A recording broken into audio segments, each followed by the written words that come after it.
The base has dropped on a new edition of Soccer Down Here. It's January 20th. It's a Monday. It's an overreaction Monday, which means you guys can have overreactions, underreactions, on par reactions about anything in the American soccer universe. And there's a lot of things to react to right now. Inter Miami is starting their first practice ever this morning. I'm assuming Nashville is as well here very shortly. MLS preseason camps are open across the league, and we're going to get lots more silly season, I think, actual moves coming up, as we saw a few over the weekend. There's still a few teams that have a lot of business to take care of. Lots of stuff to talk about this week. Atlanta United is in town for a couple more days, I believe, before they head down to Bradenton. They're playing the New York Red Bulls in a behind-closed-doors friendly on Friday at IMG Academy. Closed to the media as well, so there won't be much coming out of that. A couple games after that with opponents that will be open to the media, not open to the public, ahead of the trip on February 8th over to Birmingham, Alabama, and we'll be part of that. We'll be doing something in Birmingham on Friday night, February 7th. Stay tuned for more details. And that game will be broadcast on 92.9 The Game. You can listen to it, normal broadcast, pregame, postgame, all of it available on the radio.com app, all of it on the Atlanta United app. And the game will be streamed. I don't know where that's going to be just yet. I'm sure it will probably end up on the Atlanta United website, like the Nashville game, because it's a similar situation. It's a home team broadcast. It'll be the Birmingham broadcast. It'll obviously be on their website and their media outlets. I think it will be ported over to the Atlanta United website, but stay tuned on that. You'll be able to watch if you want to listen to Mike Conti and I. You can pull us up on the app on your computer or on your radio. So all that's coming. It's right around the corner. And for as long of an offseason as it felt like, John, now we're getting into the real preparation for 2020. Yeah, and it's fun to see the pictures that Michelle Kaufman has put out this morning from Inter Miami.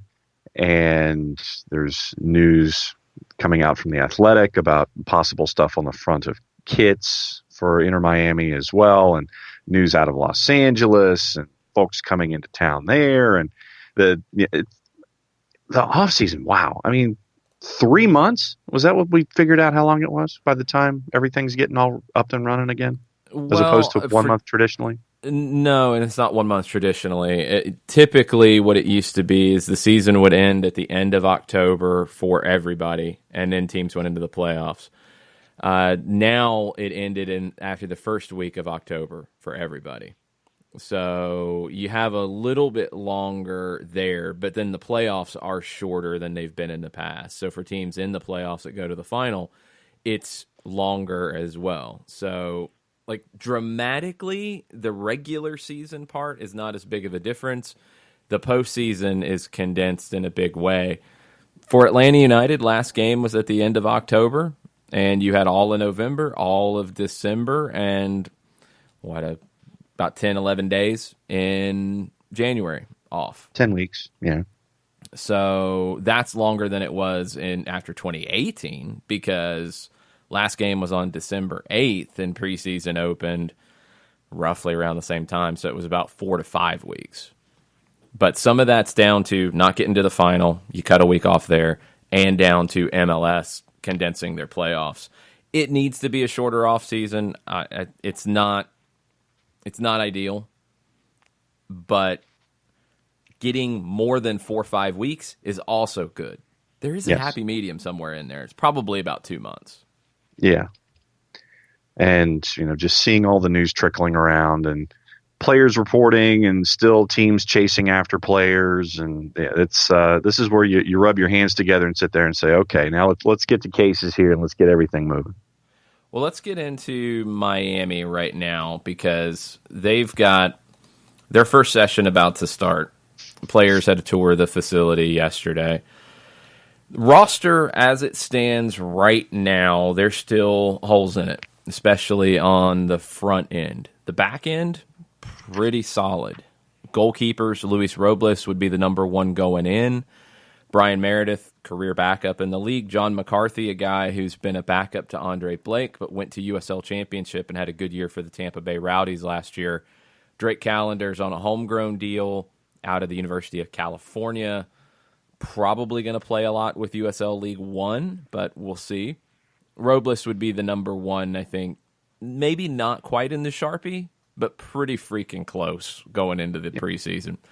Backline, you got two options on the left side, Ben Sweat, Mikey Ambrose. You've got options on the right side, including Alvis Powell, Dinso Ulisse, and AJ De La Garza. De La Garza can also move into the middle with Grant Lillard, with Roman Torres, with Dylan Nealis, who was a draft pick, and Christian Macoun, who could move into the holding midfield.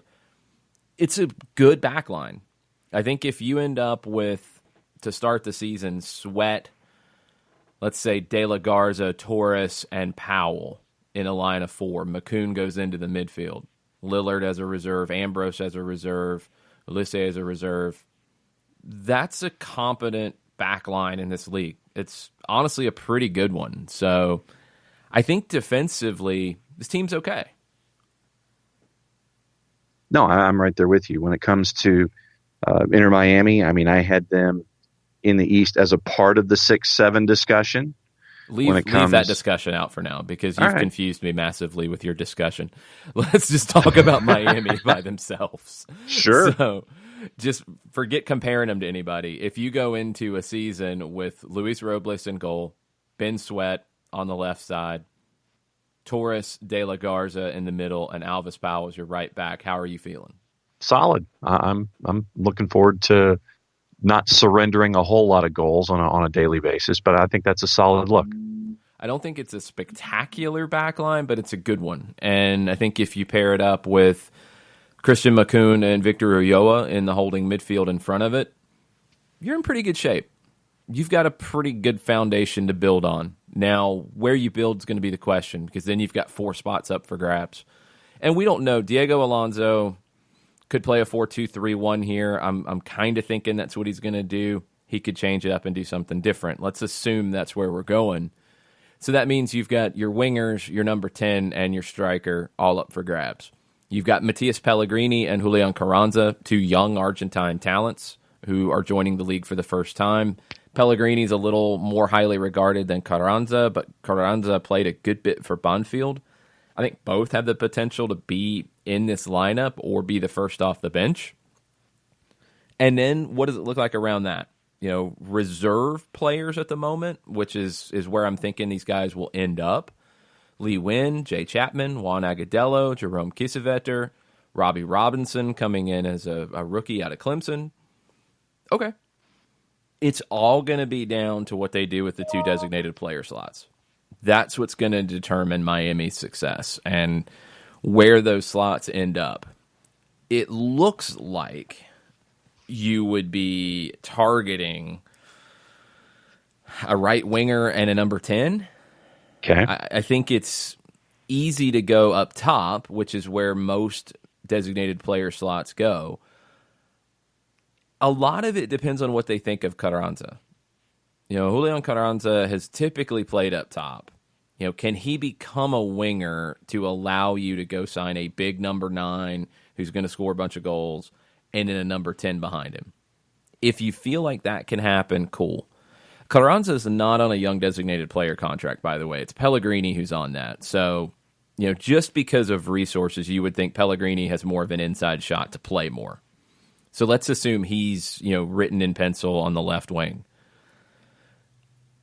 It's just down to what's available. You know, Roger Martinez has been linked many times, although it doesn't look like that's happening as of yet. There's been talk back and forth about Martinez wanting a move to Europe. Some have said he doesn't want to go to MLS. Others have said he's fine with going to MLS, but he wants to go to Europe if that opportunity is there. We'll see. The longer it goes, I think the more difficult this gets, because if that's the target, if that's where the efforts are, and that doesn't happen, are you starting from scratch in your next search? Or have you already done some legwork? Do you already have some connections? You already have guys almost on hold? I don't know. And we'll have to see how this shakes out. They need to get it to shake out as soon as possible. because the longer you go into this, you run that risk of swinging and missing and then having to settle, because you've backed yourself into a corner a little bit if you're Miami and saying you're expecting to have your designated players in from day one. You didn't leave really the door cracked to, if we don't see what we want, we have players we can go forward with. We'll get somebody in the summer where there might be more players available. They haven't left that door open. It's been, we want our guys in now, which is great if you get the guys that you're targeting, if you get the right guys. If you don't, then you're trying to walk it back. And that's a tough spot to be in when you're creating a first impression. Because what's the old saying? You never get the second chance to make the first impression. I've heard this, yes.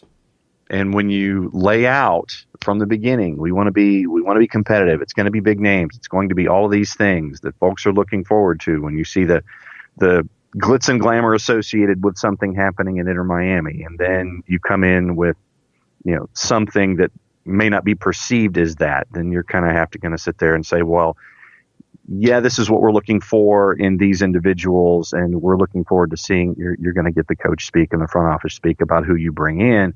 Let's back up for a second, though, because you took it a step further that I'm not going to go there yet, because I said they need to get these 2 designated players in because that's what they've said they're going to do. You said they need to do it to be competitive. I disagree. I think you can be competitive. You can be a competitive team in the Eastern Conference if you don't get both. I think you're going to need to get one because there's too many holes at the moment in that attack. But let's say you get a number 10. Just leave it open. And let's say you get Almendra because he's the one who's been maybe linked the most from Boca Juniors. You get him. You're going to play him as your number 10. You try to get a striker, you try to get a right winger, you're not really there yet. You decide, you know what, the market's not where we want it to be. We're going to go ahead and wait till the summer. You could field a lineup of Pellegrini, of Almendra, of a Lee Win, a Julian Carranza. That's okay. You've got a Juan Agudelo who can play, start, day one, you're fine. Kiesewetter could be a surprise. We'll have to see. I mean, this is a player with German league experience. Good season in El Paso for him last season coming back from injury. Robbie Robinson, who knows? I mean, a college player, it's kind of a crapshoot, but we've seen it before where guys have come in and been successful. I really like Jay Chapman. I've been high on Jay Chapman during his whole time in Toronto. Right. I think you can be competitive if you don't get both designated players in. So I don't think that's the issue. I think it's the promise. I think it's the talk that has said we're going to have our 2 designated players in. And then take it a step further, the expectation that those designated players are going to be big names, big splash, and people are going to be super excited about them. You've created that to where it's not so much about the competitiveness for me, because I think you've got pieces that can make you competitive. It's promises. Yeah. And I think Miami is a different kind of market where pizzazz, sizzle, those things are important. Maybe more important than other markets. And they could be competitive, but still leave a bit of a sour taste because of those promises. I'm looking forward to seeing how the young talent integrates. And none of us know this, but how long is it going to take with this training camp starting? How long is it going to take for them to integrate into what Inter Miami wants to be on the field? And that's why my impression is that early on, I think Inter Miami is going to try to figure out who they are. It's going to take them, that first handful of matches. And then I think that from there, we'll see on the field what Inter Miami can be. I just think that everyone, why do you think that? First year team, it's going to take a little while for things to get integrated. And I think that my gut is with all of these folks coming in and just sitting there, and it's like, all right, all these new faces, into the new school. All right, let's figure out how things are going to be. I just Let me flip this on you then. Sure. Did you think that way about Atlanta United in 2017? I thought it would take a handful of matches. Sure. I'm looking at, like I said, I always look at the first 8 matches, and then I figure out, okay, this is what they're going to be for anything new. Go to the quarter pole. I don't think that's the case anymore. I really don't. I think with the ability to go out and sign players that MLS teams have now, and the amount that they can spend straight out of the gates, I don't think it's like that. I don't buy into the old school idea of an expansion team can't be good day one. Just don't buy it. I don't buy it with a guy like Diego Alonso at the helm. I don't buy it with a manager like that and the caliber of player that they have so far. This isn't Minnesota with a lot of big question marks on their roster. And Adrian Heath, who had only had one job in MLS and really only one major job at that kind of level. You know, this is a lot closer to Atlanta's build. It's not there yet, but remember, at this point in 2017, Joseph Martinez wasn't on the roster. Carlos Carmona wasn't on the roster. Those were 2 big additions that they made right around the 1st of February. I don't think Diego Alonso has to go in thinking that way. I think he knows what he wants this team to be. Does that mean that every player lives up to it? No, of course not. You're going to see somebody that they're counting on not be what they expected. And they're going to see somebody that they didn't count on be more than they expected. Jeff Larinowitz, prime example here in Atlanta. I don't think Tata Martino thought he would be as important as he ended up being. He wasn't in that first starting lineup, remember. He got his opportunity when Carmona got the red card late. After that, it was hard to get Larinowitz off the field because of how important he was. Those things happen. But no, I'm not that skeptical about it. Nashville and Miami are 2 different things. I think Nashville is more on the Minnesota-Cincinnati path, but I feel better about Nashville than either of them. Yeah. Miami is on the Atlanta-LAFC path, and right now there's maybe a couple more questions. It's closer to Atlanta at this stage in 2017, at this stage, before the end of training camp. Even the end of training camp, people had questions, but I think this roster still has some open-ended things in it. You know, right now, Juan Agudelo, fine. Up top, fine. If it's Carranza up top instead of out on the wing, okay, fine. But let's say it's Agudelo. Kenwin Jones was in that role day 1 of training camp for Atlanta. He wasn't by the end of training camp. So I think Miami projects more along that way. Now, they've got to get those additions right. And it's all got to come together the right way. It did for Bob Bradley. It did for Tata Martino. Will it for Diego Alonso? Sports, we don't know. Yeah.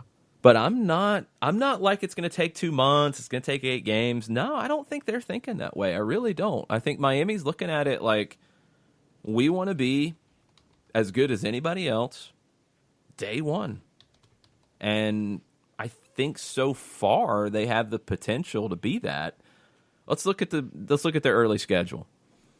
It's about as hard as it gets day 1 in LA against LAFC. All right. Then they go to DC. Then they get the Galaxy coming in. Go to DC, that's potentially a winnable game on the road for them. It's going to be a tough one, depending on what DC continues to add. But right now, you compare those rosters on paper, it's a little bit of a toss-up. Yep. Miami hosting the Galaxy, you're hosting your first game. There's going to be an electricity there, especially if Chicharito's on the other side. That's going to be a wild one. And LA is not exactly a great defensive team, so that could be all kinds of fireworks. Then Miami hosts the Red Bulls and Philadelphia after that. You get 3 home games. So your first 5, you're on the road for your first 2, you're home for your next 3. You know, it's too early to make those predictions right now because we don't know what Miami's roster is going to look like. But at home, you would expect them to have the opportunity to win all of those games. Galaxy, Red Bulls, Philly. Not easy. Maybe Red Bulls would be the weakest opponent as it's currently constructed, but winnable. And I think DC is a potentially winnable game on the road. that's a pretty good route to a good start, isn't it? So you're looking at what, 8 to 10 points out of the first five games? It's too early for that because we don't know what the Galaxy is going to do with the rest of their back line. We don't know what DC is going to do. I'm just talking about potential. Like, you look at it, LAFC, you're not expecting any points in game one at LAFC. Come on. No. You want a good performance, of course. If you steal something, it's even better, but you're not expecting anything. The other four, you can expect to get something out of them. Yeah. And then you three of follow them are it at home. game. So Yeah. you should feel pretty good about what's there on the table for you to start. I mean, then you go to Houston, then you're back home for San Jose and Toronto. So it's a pretty good early road for Miami to, if we want to go down your path and figure it out a bit. I don't think Diego Alonso is going to go slow, though. I think he's going in with the idea that out of their first 8 with 5 at home, they want a minimum of 15 points. Yeah. A minimum of that because they've got 5 at home. I don't think they're scared of any of those home games. So no, they're going to go for it. And they're not going to come in and be the little shy team trying to find their way. I just don't see that out of Miami. No, I don't see that either. I'm looking at all of the new faces, all the integration. It's the same thing as Atlanta, though, John. It's the same thing as LAFC. We didn't hold them to that standard when those two teams came in. Miami's that team. Miami's not Minnesota or Cincinnati that all the new faces were worried about all the things. And honestly, those two had a lot of returning faces because they brought a lot of guys up from the second division. I don't think that's the expectation for Miami. I don't think they care about new faces. I don't think it worries them. I don't think Diego Alonso's worried about it. I don't think they're using that as an excuse. I think he's got serious expectations year one. Not denying any of that, counselor. Not denying that at all. But you didn't say these things about Atlanta and LA. And that's what I'm saying. Like, this is the same path. Miami's doing the same things. It's not there yet to say that because I will be with you and say that if they strike out on designated players and they have to wait till the summer because there's nothing good. If that happens, absolutely. Because while I think they could go and field a team of Pellegrini, Carranza, Wynn, and Agudelo and be competitive, it's not what we were expecting. And that's not what they've promised. That's a team that can steal some of these points, sure. But that's a team that's super thin. That's a team that doesn't blow you away. That's going back to the other side of the longer build. Miami hasn't promised anything about a long build, so nope. I'm going to wait and see in this preseason. And the window in Europe still has another 11 days. And that's the big one to keep in mind here, I think, for everybody listening. This is the side you got to look at. And I'll check the Mexican window here in a second too, but I think it's at the end of January. Because up until then, you can make a deal and the team that is selling to you has time to go get a replacement. If you wait till after February 1st, yes, you can bring a player in, but the types of players you're going to be bringing in have changed because you're only bringing in guys who are not a part of a team. They're going to be willing to let that player go. They're not going to bring in a key starter from a key team. You know, think back to Toronto and what they had to deal with in getting Pozuelo last year because they got him in March. If I remember right, his club was getting ready for the postseason. And there was some serious negotiation. I think Toronto had to end up paying a lot of money to get him at the end of their regular season and not have him wait until to finish the playoffs. If you get past February 1st, it gets a lot harder to get big deals done. So keep that in mind. That's one reason why Atlanta was able to get Joseph and Carmona when they did right at the end of the window, because those were two guys who were not part of Torino or Atalanta at the time. You know, Carmona had been coming back from injury. Joseph was just on the way out. And those were two guys who were deemed as surplus. And they got lucky with those. That doesn't always happen where you get guys that have that kind of impact in that situation. So Miami wants to get something done sooner rather than later, and the clock's ticking. If they don't, I'm with you. I think it's a slower build because it turned into it by default, but that's not the design. Liga MX is also January 31st. Okay. And that's going to be one that if Roger Martinez is a possibility, that's one you got to keep in mind because the window affects when players can come in. So MLS can add guys after these windows close elsewhere, but those clubs can't bring somebody in to replace the player they sold. That's the key element of it. I think the conversation just changes when those windows close with certain teams. Yeah, so you're looking at Liga, Bundesliga, Serie A, Pretty much La Liga. everybody. All the heavy hitters are January 31st. It just depends on Greenwich Mean Time. Yeah. Brazil is later. I think Argentina might be later. The Argentine season is kind of weird, so let me look at it real quick because there could be players who come in from Argentina for sure. Yeah, it's February 19th in Argentina, so you'd still have some possibility to bring somebody in. They could get somebody else to replace either domestically or elsewhere. Brazil, it's April 2nd. So those are going to be the main ones. Let's take a look at Colombia real quick because that's another one that could factor in. And it's February 21st. Okay. So most of South America, Ecuador's March 25th. So you'll have some flexibility in South America. But in Europe, no.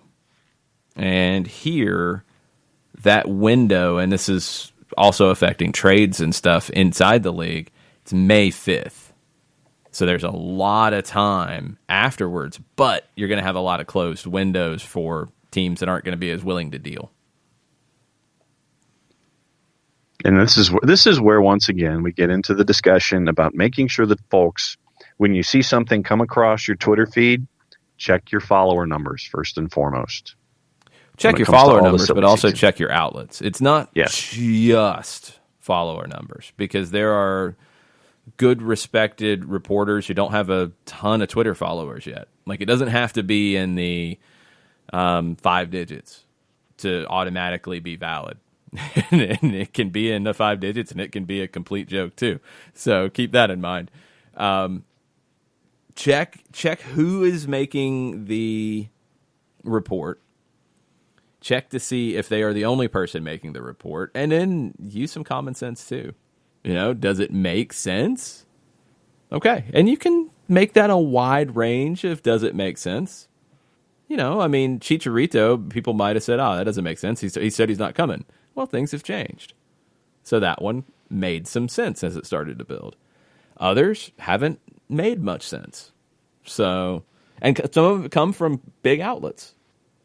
You just have to think through all of them and check up on them. I think the biggest thing that I do is I do check the followers, but more importantly, I check the outlet and I check their followers. If it's a respected outlet, and you start to get to know who they are. The main newspapers in different countries and main radio and TV, you start to recognize that. But also, if it's an anonymous outlet, I'm going to be far more skeptical unless they're sharing something that has been reported elsewhere. And then I'm looking for who it came from.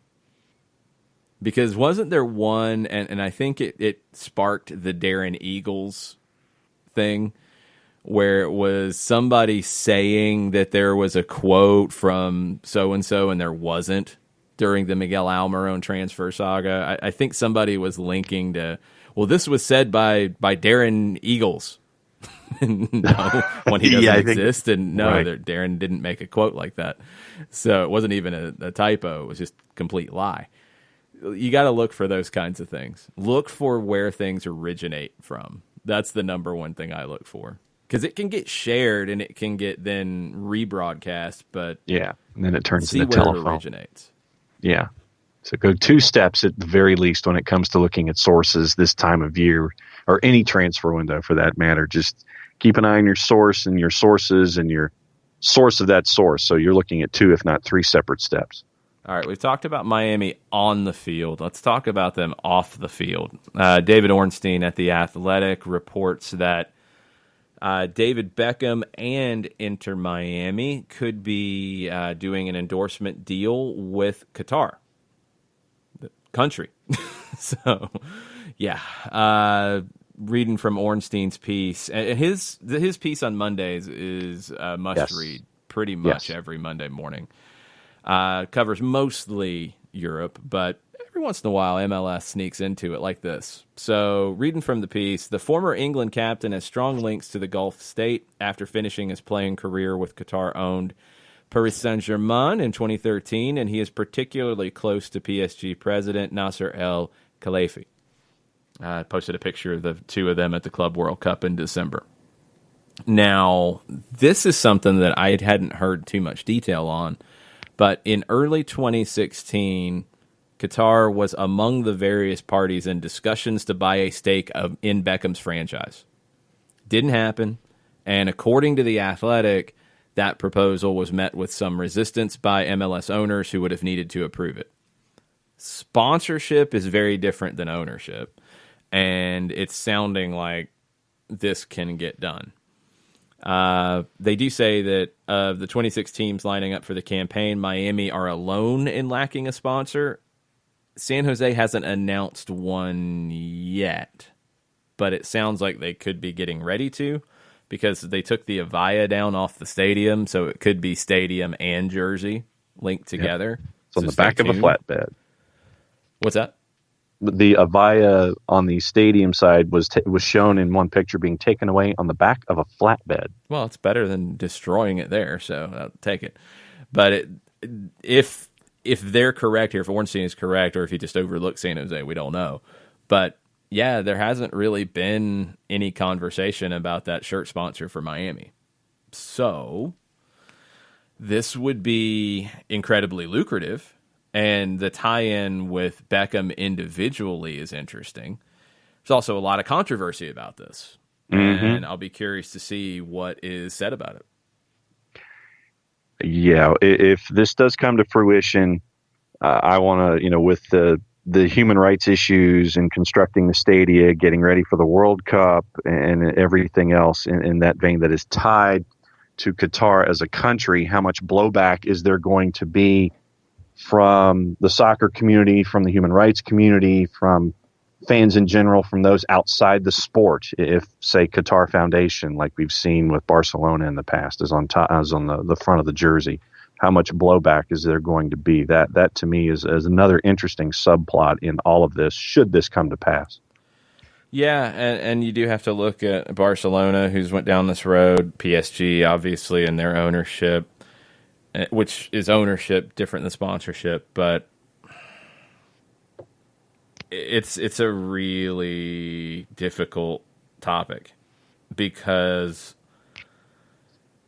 there's just no easy way for people to discuss this because of the World Cup. Not even how they got the World Cup. Not even that. The migrant worker abuses that you can't deny. Stances on homosexuality, other human rights issues. I mean, you can go on and on. There's lots of problematic things here. It's a sponsorship.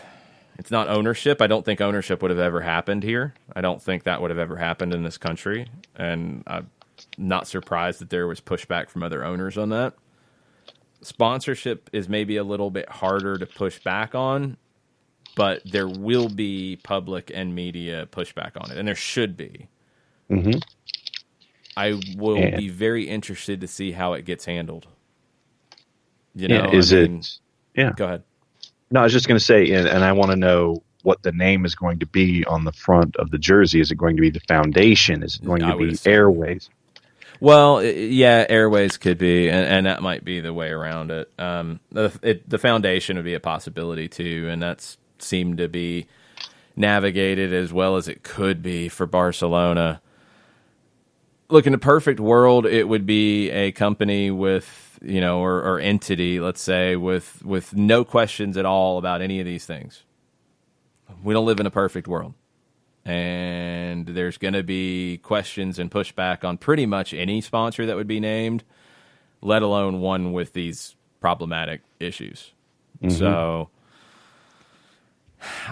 my guess would be Airways is where they would go. and probably make that work. That's just my guess. Yeah. So, like I said, this is that for me. If this does come to pass, I want to see how this subplot is handled by both Inter Miami as a team and MLS as a league, and who comes up and challenges. That's what. Well, who I comes up see. and challenges? You're going to have a long line of people coming up and challenge. People challenge everything. People challenge just regular sponsors who do pretty normal business, let alone anybody with anything controversial. So, I mean, it'll definitely be talked about and challenged. How long that happens is going to be my question, and how loud that happens is going to be my question about it, because we know it'll happen, but does it continue for a long time? Do you get, picketing? Do you get things like that? Does it take it to that degree? I don't know. I don't know how this is going to play out. Along that same line, then let me ask you, since we've spent the first 40 minutes of the show when it comes to Inter Miami, Charlie Boehm came out with something, and he has his 5 must-watch teams as opening day approaches. Mm-hmm. Is Inter Miami in your 5, or have you set them aside, and do you have another 5? Miami and Nashville are 6 and 7 or 1 and 2, depending on how you want to look at it. I mean, you're going to pay attention to them because they're new. Yeah, both of them. So, I mean, they're going to be in their own category because I was paying attention to them no matter what happened, because I want to see how they build compared to recent expansion teams. Right. So leave them out of the conversation. Okay. The other 5 in Charlie Boehm's article, who does he have? He has, as I scroll down quickly, Chicago. Duh. I think that's a giant duh. They have made a signing. They're not over 20 players on the roster yet, but they've signed a goal scorer. We'll see if his skills translate to MLS. I think the CV's good and looks like a good addition, but you're going to have to create the team a little bit to get the best out of him, and there's a lot of creation that needs to be done with that team. Crew. I'm a little surprised by that one, because I feel like the Crew are in a good place. The Crew are a team I'm not as worried about in preseason to be studying. It's going to be when the games count. I want to see if Caleb Porter follows the route that we saw when he first came to Portland and what he did at Akron, which was far more aggressive than what we saw oftentimes in Portland, and including the year where they won the title, which became a little bit more of a counterattacking team, because that was not the way he portrayed it that he wanted to play. And it's not the way he started to play. And people called it naive to play that way.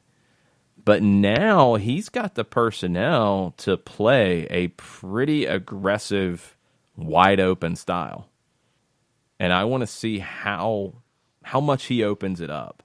And that's going to come from real games more than anything.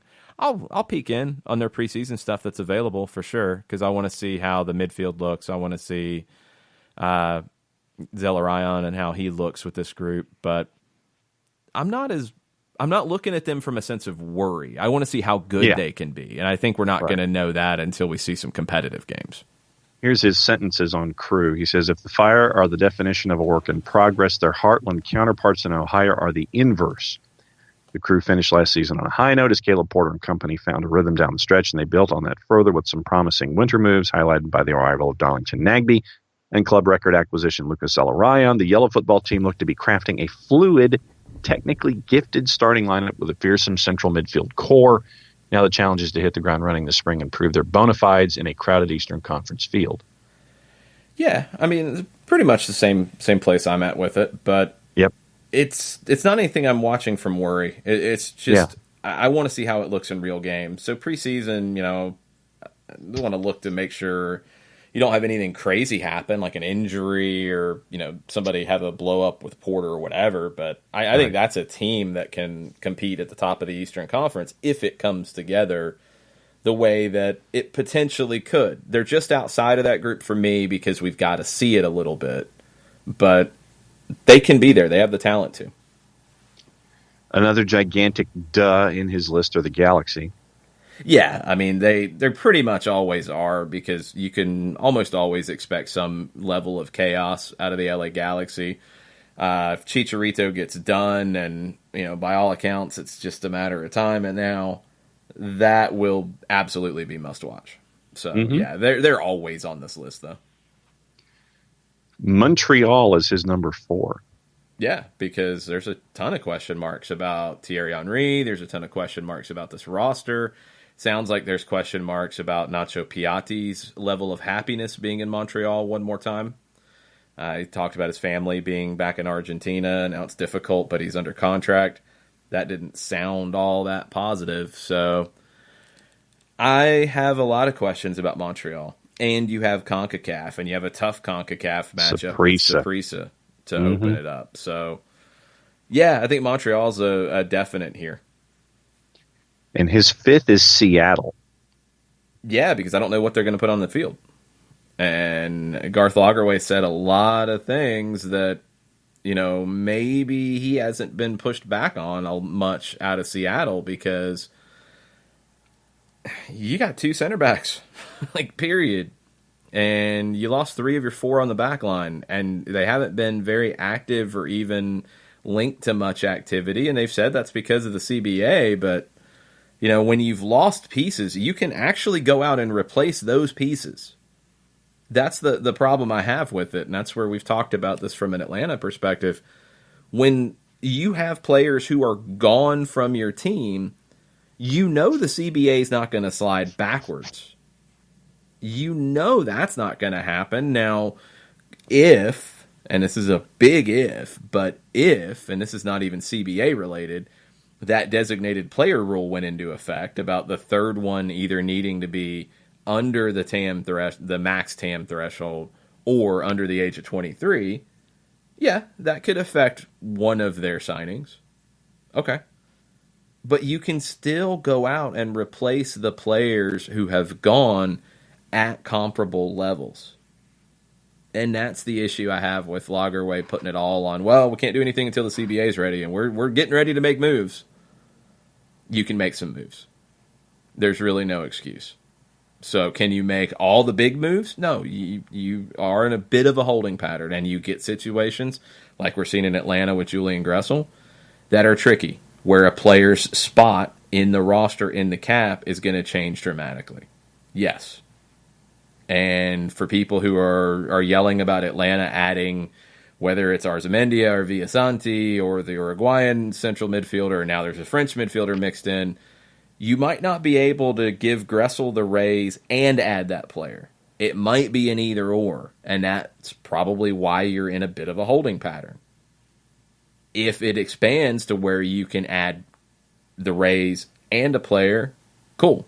Maybe you can add 2 players. We don't know how much it's going to go up. But that is a different issue than Seattle, where you've got absences and you don't have replacements, period. You don't have guys who have come in. So it's not even about improving. It's about getting back to where you were last year. And now it sounds like they might be talking to Kim Keehee again. He hasn't signed anywhere. It'd kind of be a no-brainer. I don't know what's held that up. I don't know what Seattle's doing in that regard, but now the one thing about Seattle that we've seen consistently is they have preferred to make their big moves in the summer. Yep. Nico Ladero, Raul Ruidiaz, that's typical for them, and that's fine. And they haven't come out and said things like Paul McDonough promising designated players before the season starts. Okay, that's fine. But I'm talking about TAM level moves. I'm talking about replacing Keehee or re-signing him, replacing Chad Marshall, replacing Brad Smith. Those moves. Replacing Victor Rodriguez. Those are the moves I'm talking about for Seattle that they can make. They can go out and do some things. And if they hold their designated player spot until the summer, well, that's what they usually do anyway. Charlie Boehm also mentions their CCL opener in the visit to Honduras playing Olympia is about a month off. Yeah, and they got the tricky Honduran team. Motagua, based off last season, based off looking at rosters and what we've seen, they're not as strong as Olympia. Olympia had a great year last year. Now, are they going to be able to keep everything going forward? We'll have to see. But Olympia comes into 2020 as a much stronger opponent than Motagua. That's a tricky one. It's one Seattle should be able to handle. They should be able to craft a lineup that can handle that. It's not a given. Speaking of Motagua, and this came in this morning as a part of the timeline from Kyle Cram, linked to some news out of Orgullo Cement Motagua, or basically just Orgullo Motagua on Twitter. And apparently, Wesley Dacus has been confirmed to be heading to Motagua.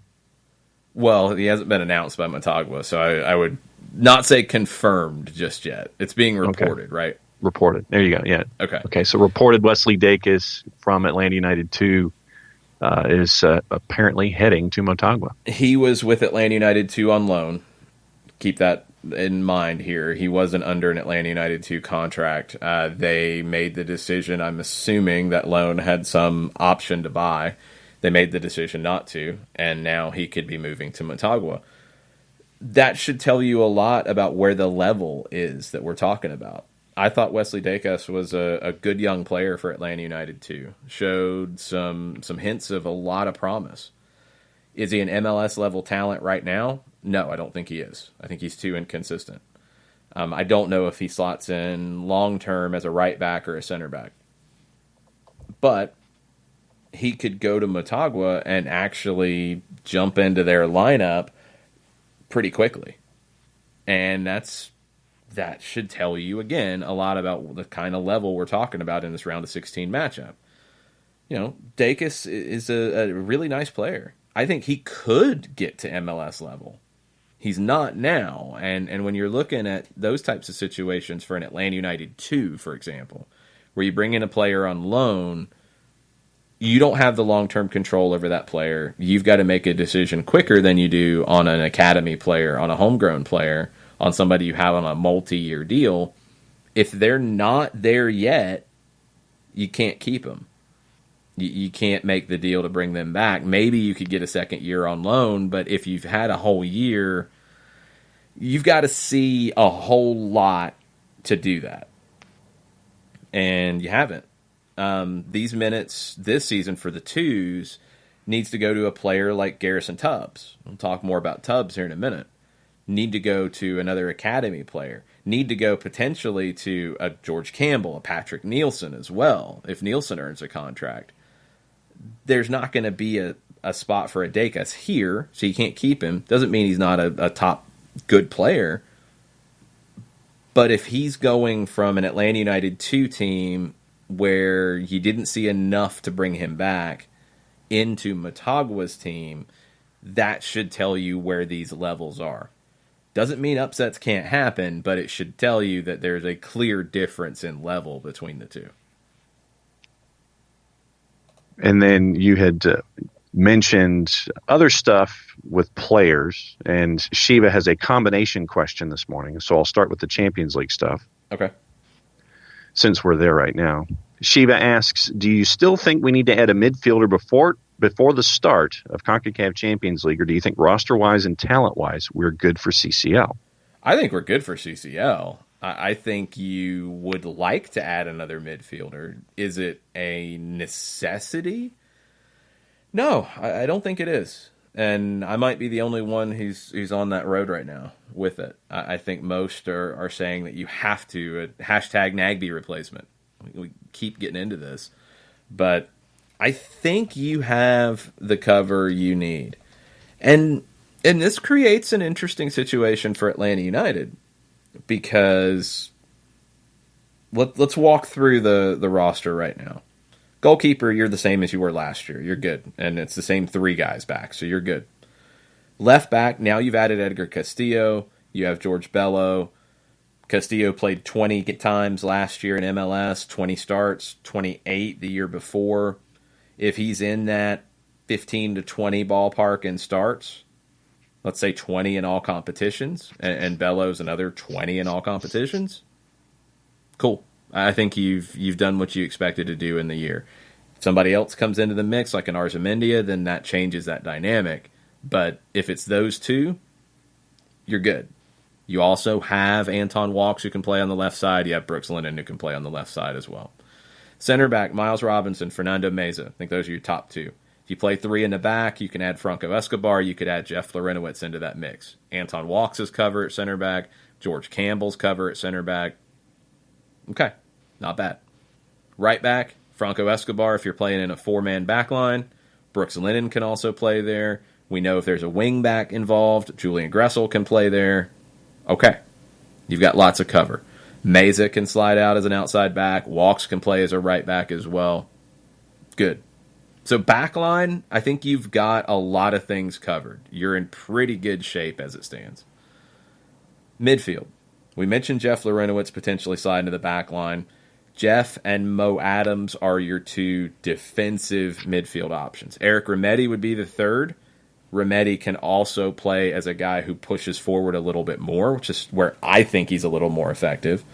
Adams and Larentowicz are purely sixes, defensive midfielders. Emerson Hyndman is in this mix as well. I think he can play as a six. He did it a little bit during his time in Scotland, not a ton, so he doesn't have as much experience there. He can play as an 8, which we've seen. He can also play as a 10. We've seen that too. Hyndman, I think, will have a big role in this midfield. Remedi can play as an 8. You know, if you're looking at other options in the midfield, Anton Walkes can play in the holding midfield, more as a 6. Meza can play in the holding midfield, more as a 6. Okay. You've got lots of opportunities there. Julian Gressel can play, I think, as an 8 or a 10. I don't like him in more of a deep-lying, purely defensive role in that midfield. As a 10, you've got Barco, you've got Gressel, you've got Pitti, you've got Hyndman who can step into that. Maybe Luis Fernando can contribute as a 10. I think he's kind of an attacker who can play anywhere in a front three situation in a 4-3-3, or in that 3 midfield in a 4-2-3-1, or up top. So as a 10, you got a lot of options.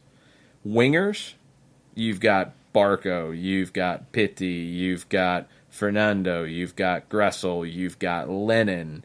Bello could play as a left winger if you want to play Bello and Castillo both on the left side. You've got Lagos Kunga in this mix. You've got Tito Villalba in this mix. Up top right now, you've got Joseph Martinez and you've got Tito Villalba. Adam John trying to earn a contract. He would be another option up top, more off the bench. You've got a lot of cover. I think the hashtag replacement freak out is a little overblown at this point. Can you get better? Absolutely. You can always get better. There's no team in this league that can't get better. There's options out there. Potentially they will have money to spend. But, and this is my challenge to the conversation, you can't be on the same side of Julian Gressel needs a new contract and he needs to be paid more, and they need to go sign Villasanti, Arzamendia, Uruguayan, French, go sign 3-4 guys. I don't think you can do both. And I think that's what it's going to come down to decision-wise. If you can get a new deal done with Gressel, you can do that right now as your roster is currently constructed. If you can't get a long-term deal done with him, you can add a TAM-level player. Now, do I think in the CBA that you'll be able to do a TAM-level player and give Gressel a TAM-level deal? Yeah. I think you're going to be able to do that. Don't know yet. I think the spending is going to go up. How much? That's where you're stuck. You can't say go sign 3-4 TAM-level guys. It's not there. And not with the way the roster is currently constructed. Now, if other players go from it, and really there hasn't been anything outside of the potential moves that were mentioned on The Athletic before preseason started about Tito Villalba, but nothing's been linked directly on him. If he's here, there's not an open spot. So that's where you're down to. You can't keep beating the drum to add Villasanti, give Gressel the long-term deal, and get Arzamendia. I don't think you can do all of that. Not with the moves that you've made now. We'll see. It's going to be tough. And I like this group as it is now. I think it can be a good group, potentially a great one if you get the year that you expect out of Pity Martinez, out of Ezequiel Barco. You get contributions from guys like Luis Fernando, from Lagos Kunga, who needs to contribute now. It's time for him to do that. You get a year from Brooks Lennon, like his 2018. Fernando Meza steps in and plays like he did for Necaxa last year. Castillo gives you good cover on the left side, helps bring Bello along a little more slowly. And I think a player who could end up being a big surprise in this group is Mo Adams. I think Mo Adams is a guy who Frank DeBoer really liked last season, brought him into some key moments to close games out. I think Mo Adams has potential to see more time than we expect. And Tito Villalba. Look, if Tito Villalba is back to 2017 Tito Villalba when he was fully fit and he did a double-double with goals and assists, that's a huge element. Because the midfield is not my major worry here. A goal scorer who can take some of the pressure off of Joseph. And it's not to go get one. It's who's going to be that. Who's going to get you between 8 to 12 goals this season? Is it Tito? Is it Gressel? Is it Pity? Is it Barco?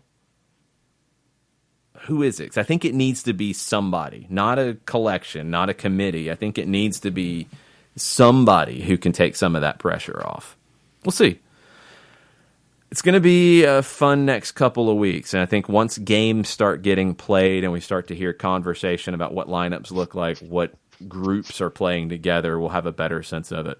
We're going to take a quick break. We're going to come back, get deeper into the timeline with your reactions on a Monday. It's an Overreaction Monday right here on SDH. We'll be right back. A ranger station. I'd like to report a bear hug. Okay. I put out my campfire and Smokey Bear hugged me. So you drowned the fire, you stirred it, drowned it again, and felt that it was cold? Uh-huh. Yeah, but he's just letting you know you did good. Bear hug from Smokey Bear. Status update. I'm gonna let you go now. There are many ways to start a fire, but one sure way to put it out. Learn how you can do your part at SmokeyBear.com. Sponsored by the U.S. Forest Service, Ad Council, and your state forester. As a business owner, you know that every year brings new challenges and opportunities. The success of your business demands expertise and focus. And Country Financial can help you keep that focus by helping ensure you have the right insurance protection in place to meet your goals. Jason Wright can help you create a customized insurance plan that has coverages designed just for your business. Give Jason a call at 678-568-6871 or reach him on Facebook at Jason Wright Agency. Coverages vary by state. Policies issued by Country Mutual Insurance Company, Bloomington, Illinois. This is what matters. This is beyond X's and O's. This is the difference mutual respect makes. This is what character looks like. This is what defines us in Georgia. This is sportsmanship. School sports. It's not the outcome that matters most, but the way the games are played.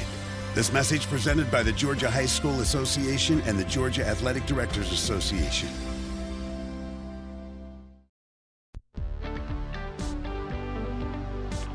If you've been hurt in a car wreck, contact my friend Steve Apolinski of Apolinski & Associates.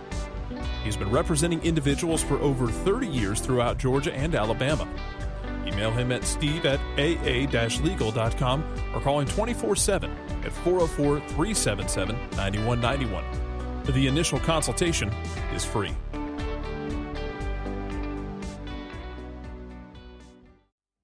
You're listening to Soccer Down Here daily on SDH Networks, a division of OSG Sports. Find us at Soccer Down Here on Facebook and Twitter. The time is now the top of the hour. Peep, y'all.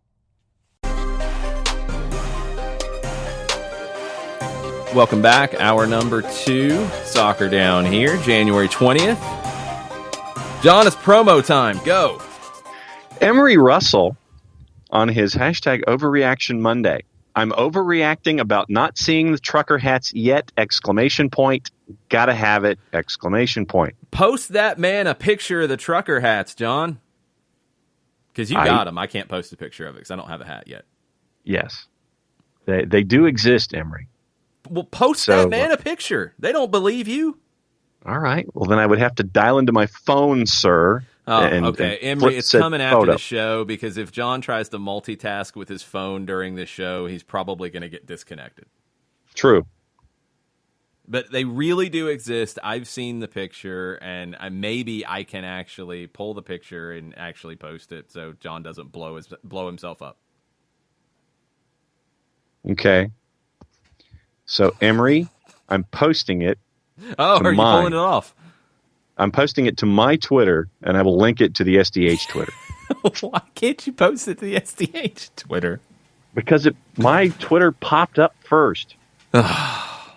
This is what I deal with on a regular basis. Like, not understanding that you could just change the Twitter account you're posting from with, like, 2 clicks, I think. Maybe 1. I think 2. But, it's all good. Yeah. All right, so it is now being posted to mine, and I will share it to the other. Which you could have just posted from the other initially, but Well, I guess that's what happens when I was wired into my own personal Twitter account. You can change who you're wired into. Jeez, you're missing the point. Anyway, we got hats. No, I'm not missing the point. Yes, you're hats, completely missing the point. We got hats, though. Yes. So that's the good point. And I linked Emery to my Twitter account so he can actually see the photo.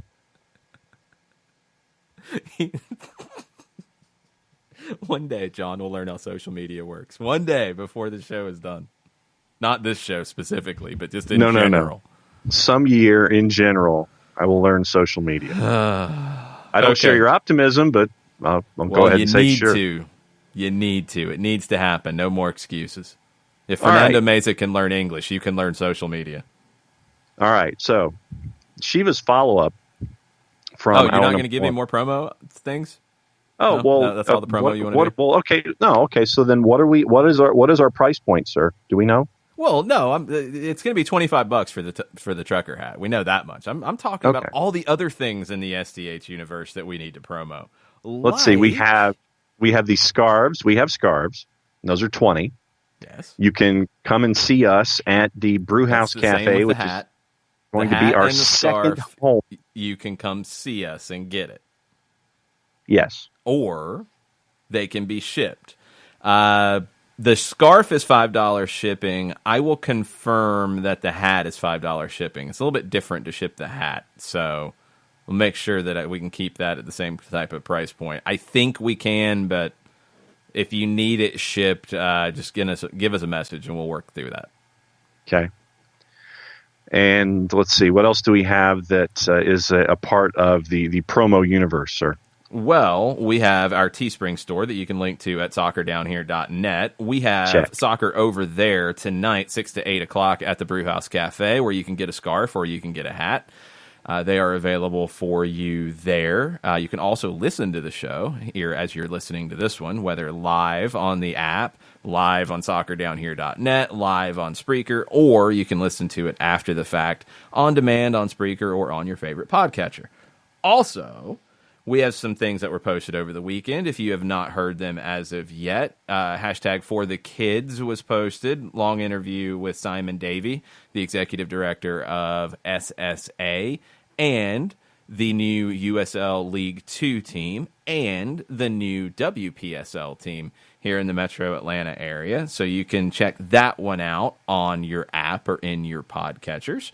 You can check out the interview that John did on those as well. Promo it.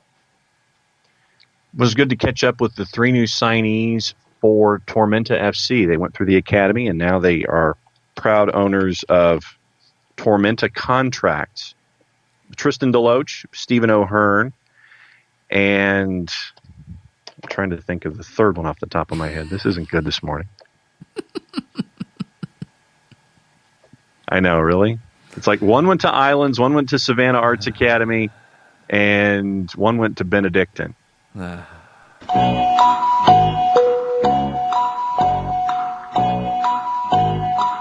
Grant Hampton. There you go. Apologize. Grant You were the first one I interviewed and the last one I named. My profoundest apologies are sent your way down I-16. As it should be. Check that one out to learn a little bit more about Tormenta and their development process. Now, they are bringing players through their academy. Very, very cool to see. Yes. Upcoming events, special events, February 15th at Wild Heaven West End. It'll be a lunchtime event, 12 to 2, where we will be talking about everything Atlanta United as we get ready for the season. We'll be a couple days out from leg 1 of the round of 16 in CONCACAF Champions League with Motagua. We'll have a special Honduran-influenced beer on tap for you at Wild Heaven West End that you can't get anywhere else. We're also at that event raising money to provide soccer equipment to a middle school in Clayton County that wants to start a soccer program and needs some help in getting that underway. So that event will be a fundraiser to where we can get them the soccer balls, the cones, the pennies that they need. We need to find a couple portable goals as well. So that's what we're looking for out of that event. Come out and help us do that. If you have other ways you can help us do that, we can always take your messages on all of our social media platforms and let us know. I'm looking for roughly about 30 soccer balls, the pennies to go with that, the cones to go with that, and a couple portable goals. That's what I'm trying to pull together for this middle school over in Rex in Clayton County. So your help will be much appreciated, and your attendance will be much appreciated on February 15th. We have the MLS Soccer Down Here Fantasy League coming back for 2020. The Jason Wright Agency will be sponsoring that and organizing that. Stay tuned for details on how to join. Stay tuned for details on how the pro-rel element's going to work. And we'll be doing some MLS fantasy previews along the way to get you set. Let you know what players are new to the league you might want to be looking at, players who have left the league so they don't end up in your starting lineup, all those things. Avoid what I do. Carlos Gruezo, don't put him in your lineup. I think he's probably out of the game now, so I think he might be good. Okay. I mean, some of that's on MLS. Don't get me wrong. I've had a lot of fun with this one, but the fact that he had been transferred out of the league and he was still available in MLS Fantasy, come on, MLS Yeah, see, they got to work on that. I mean, seriously. If you put him in your lineup, you can't say anything about this. I can't. He wasn't in my lineup. So. Hey, the league's done from last year. You can say whatever you want. I can say whatever I want. League's done, and I didn't win, so there's no big deal. You put a player in who'd been transferred, and we talked about the transfer on the show, so there's really no excuse for you. But if you're an average person and you maybe didn't listen to that show and you might have missed that he had been transferred, he shouldn't have been available in MLS Fantasy. So anyway, one more big event. A series of events. We will be doing a Soccer Down Here high school game of the week this season. We're looking to start on February 4th. A lot of Tuesday nights, and we're trying to cover a lot of ground in the state of Georgia on it. We do have our first booking for the high school game of the week. It's going to be in April, and John's going to be a little bit of a trip. Yeah, but it's going to be a fun one, and it's going to be good to go up to Blairsville and catch up with our friends up at Union County, East Hall, Union County on April 3rd. And that it's going to be a fun one because we really enjoyed watching them last year make it all the way to the last game of the year down in Macon, and to be able to head north and catch up with them. It's going to be fun. We will also have more information coming on our Atlanta United night before home matches preview show that will be at the Brew House starting without a title. Yes, well, that's part of the updates that's going to be coming. But that will be starting with that Motagua match. So it'll be the Monday night before the Motagua home leg. This will be ahead of home matches at the Brew House Cafe.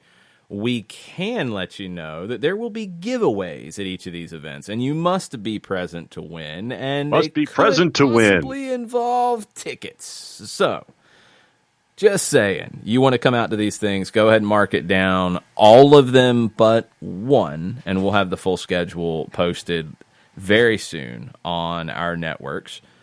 All of them but one will be the night before the home match. There's one where it's a Friday, and because the Saturday we have Atlanta United 2 the night before the MLS match. So Yes. All that's coming.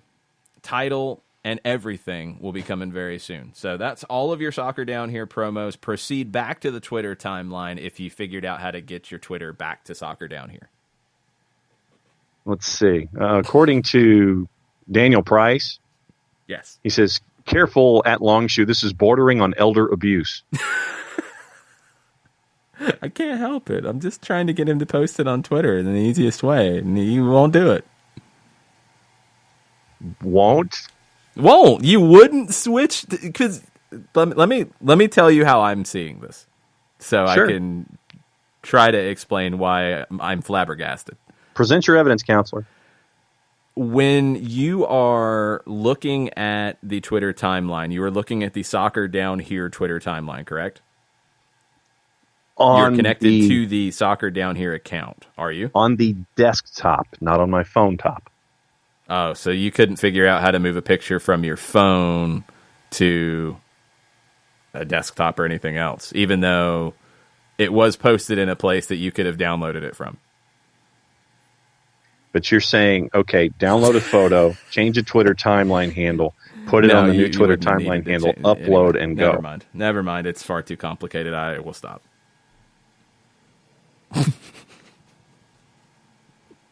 Come on, y'all.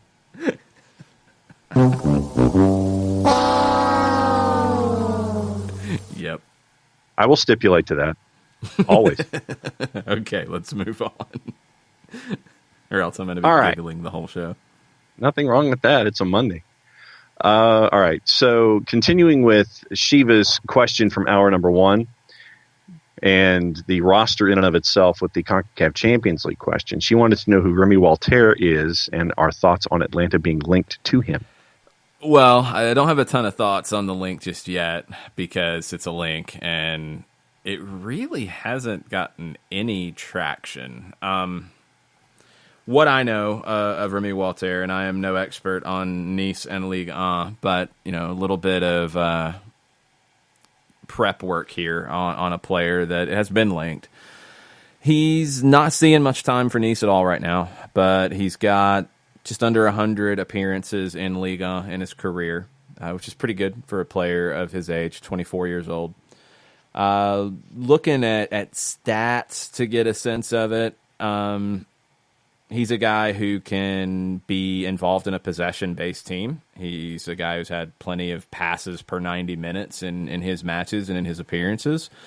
Maybe a little more defensive than a player like Darlington Nagbe, but the same level of involvement in the passing game. Maybe not quite as much as Nagbe had last year. He was more involved in the passing game last year than he has been in any other season in his pro career. Even his first year in Atlanta. His first year in Atlanta, he averaged about 40 passes per match. His second year, he averaged about 58. And that was a big difference between his role and the style of play with Tata Martino versus Frank de Boer.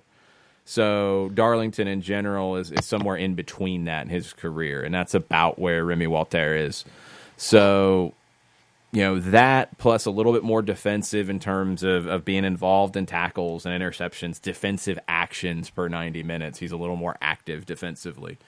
Haven't seen much on him in terms of tape to tell you, a little bit more of a personality of what he presents on the field. But to have a player of that age with that level of experience in Ligue 1, that's a good player to have linked. And if he's a player who's on the outside looking in that roster right now, he's a player who could be on the move. So, does it feel like a move that could be logical? Yeah. I don't know what kind of pricing, I don't know what kind of contract, don't know what that would look like. I'd be surprised if it was anything more than a TAM deal. So, it feels like a move that makes some sense. It's just one that kind of dropped out from one source, and there hasn't been anything else on it. So, don't know. But could he fit? Yes. I think he could absolutely fit based off the limited knowledge that I have on what he has done so far in his career. I just think the CV. To have a player with that many Ligue 1 appearances at that age and to have him be available in this kind of price range, not too bad at all. And since folks have asked, I have now posted the rear of the lid as well. Since Wow, folks you wanted to know what managed the back that. looked like. Hey, it only took me 17 minutes. Well, yeah, that's true. But you still got it done. I'm very proud of you. Allegedly. No, well, I hope you got it done. Don't be lying to people now. There's no allegedly on that. That's a yes or a no. Hey, it had the soccer down here icon when I was posting the tweet photo of the back of the hat, because folks were asking about that too. Okay, so you got the front of the hat, the back of the hat posted somewhere. Yes, allegedly on our Twitter account. Good job. Can you dig it? Yes, I can dig it. Like I said, only took me 17 minutes to figure it out. This is true, but it's done. So we applaud. Daniel Price, and continued and consistent congratulations on the addition to the future U.S. women's national team of, 2036? Yes. He says, back at it with the normal grind. Wanted to get into some of the matches over the weekend. He watched the León versus Santos Laguna match last night. Was impressed with what they brought in that match. I still think LAFC wins, but it'll be closer than we thought. No, I think a lot of people actually thought the other way. I would disagree a little bit. I think everybody thought like, oh, it's León, it's scary. León's not quite what they were last year because they've lost Macias back to Chivas. He was on loan with León. They wanted to keep him. When Pulido left Chivas, they needed to bring him back. He's a 20-year-old up-and-coming striker that, taking him out of León's team has had an effect. They're not as strong as they were last season. They've been one of these teams that has kind of jumped up in level here in Liga MX, and they've been not completely consistent. Like, I wouldn't say they're one of the grandes in Mexico yet. They've still got a long way to go in that, but they've been around the top for a while now. They've gotten over that hump of being a team that not all that long ago was in the second division. So can they maintain it? This will be a big test of that, and it's a big opportunity for them to strengthen their brand a little bit. And I wouldn't be surprised if León is a team that you see sacrifice league games for CONCACAF games. If they field a weekend lineup the weekend before that first game with LAFC and the league match in between the two. Wouldn't shock me at all if they went all in on CONCACAF.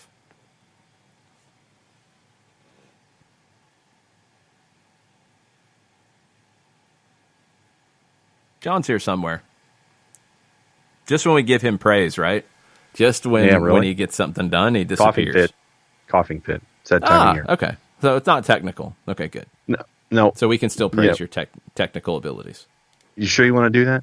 Well, you got something done. I'm trying to give you that credit for getting it done. Not talking about the timeline. Just getting it done. Sure you want to do that? Yes, you got it done. You should get credit for that. Bartimus Prime, he says that Nashville's jerseys are disappointing. The kit could have been 100 times more exciting with navy shorts. Instead, they look like Columbus wannabes. Hashtag they overreaction. do have navy shorts. Now, this is what's weird about it, because they came out at this kit unveiling in the all yellow. But if you go back to Dax McCarty's timeline, and maybe this was in his Instagram stories, when he was at MLS Media Day, he was in, now he had the jacket on over the kit, but I think the kit underneath it was the yellow kit, and he had the yellow socks on. But he had navy shorts with it. That would look a lot better. I think occasionally you want to go all yellow, fine.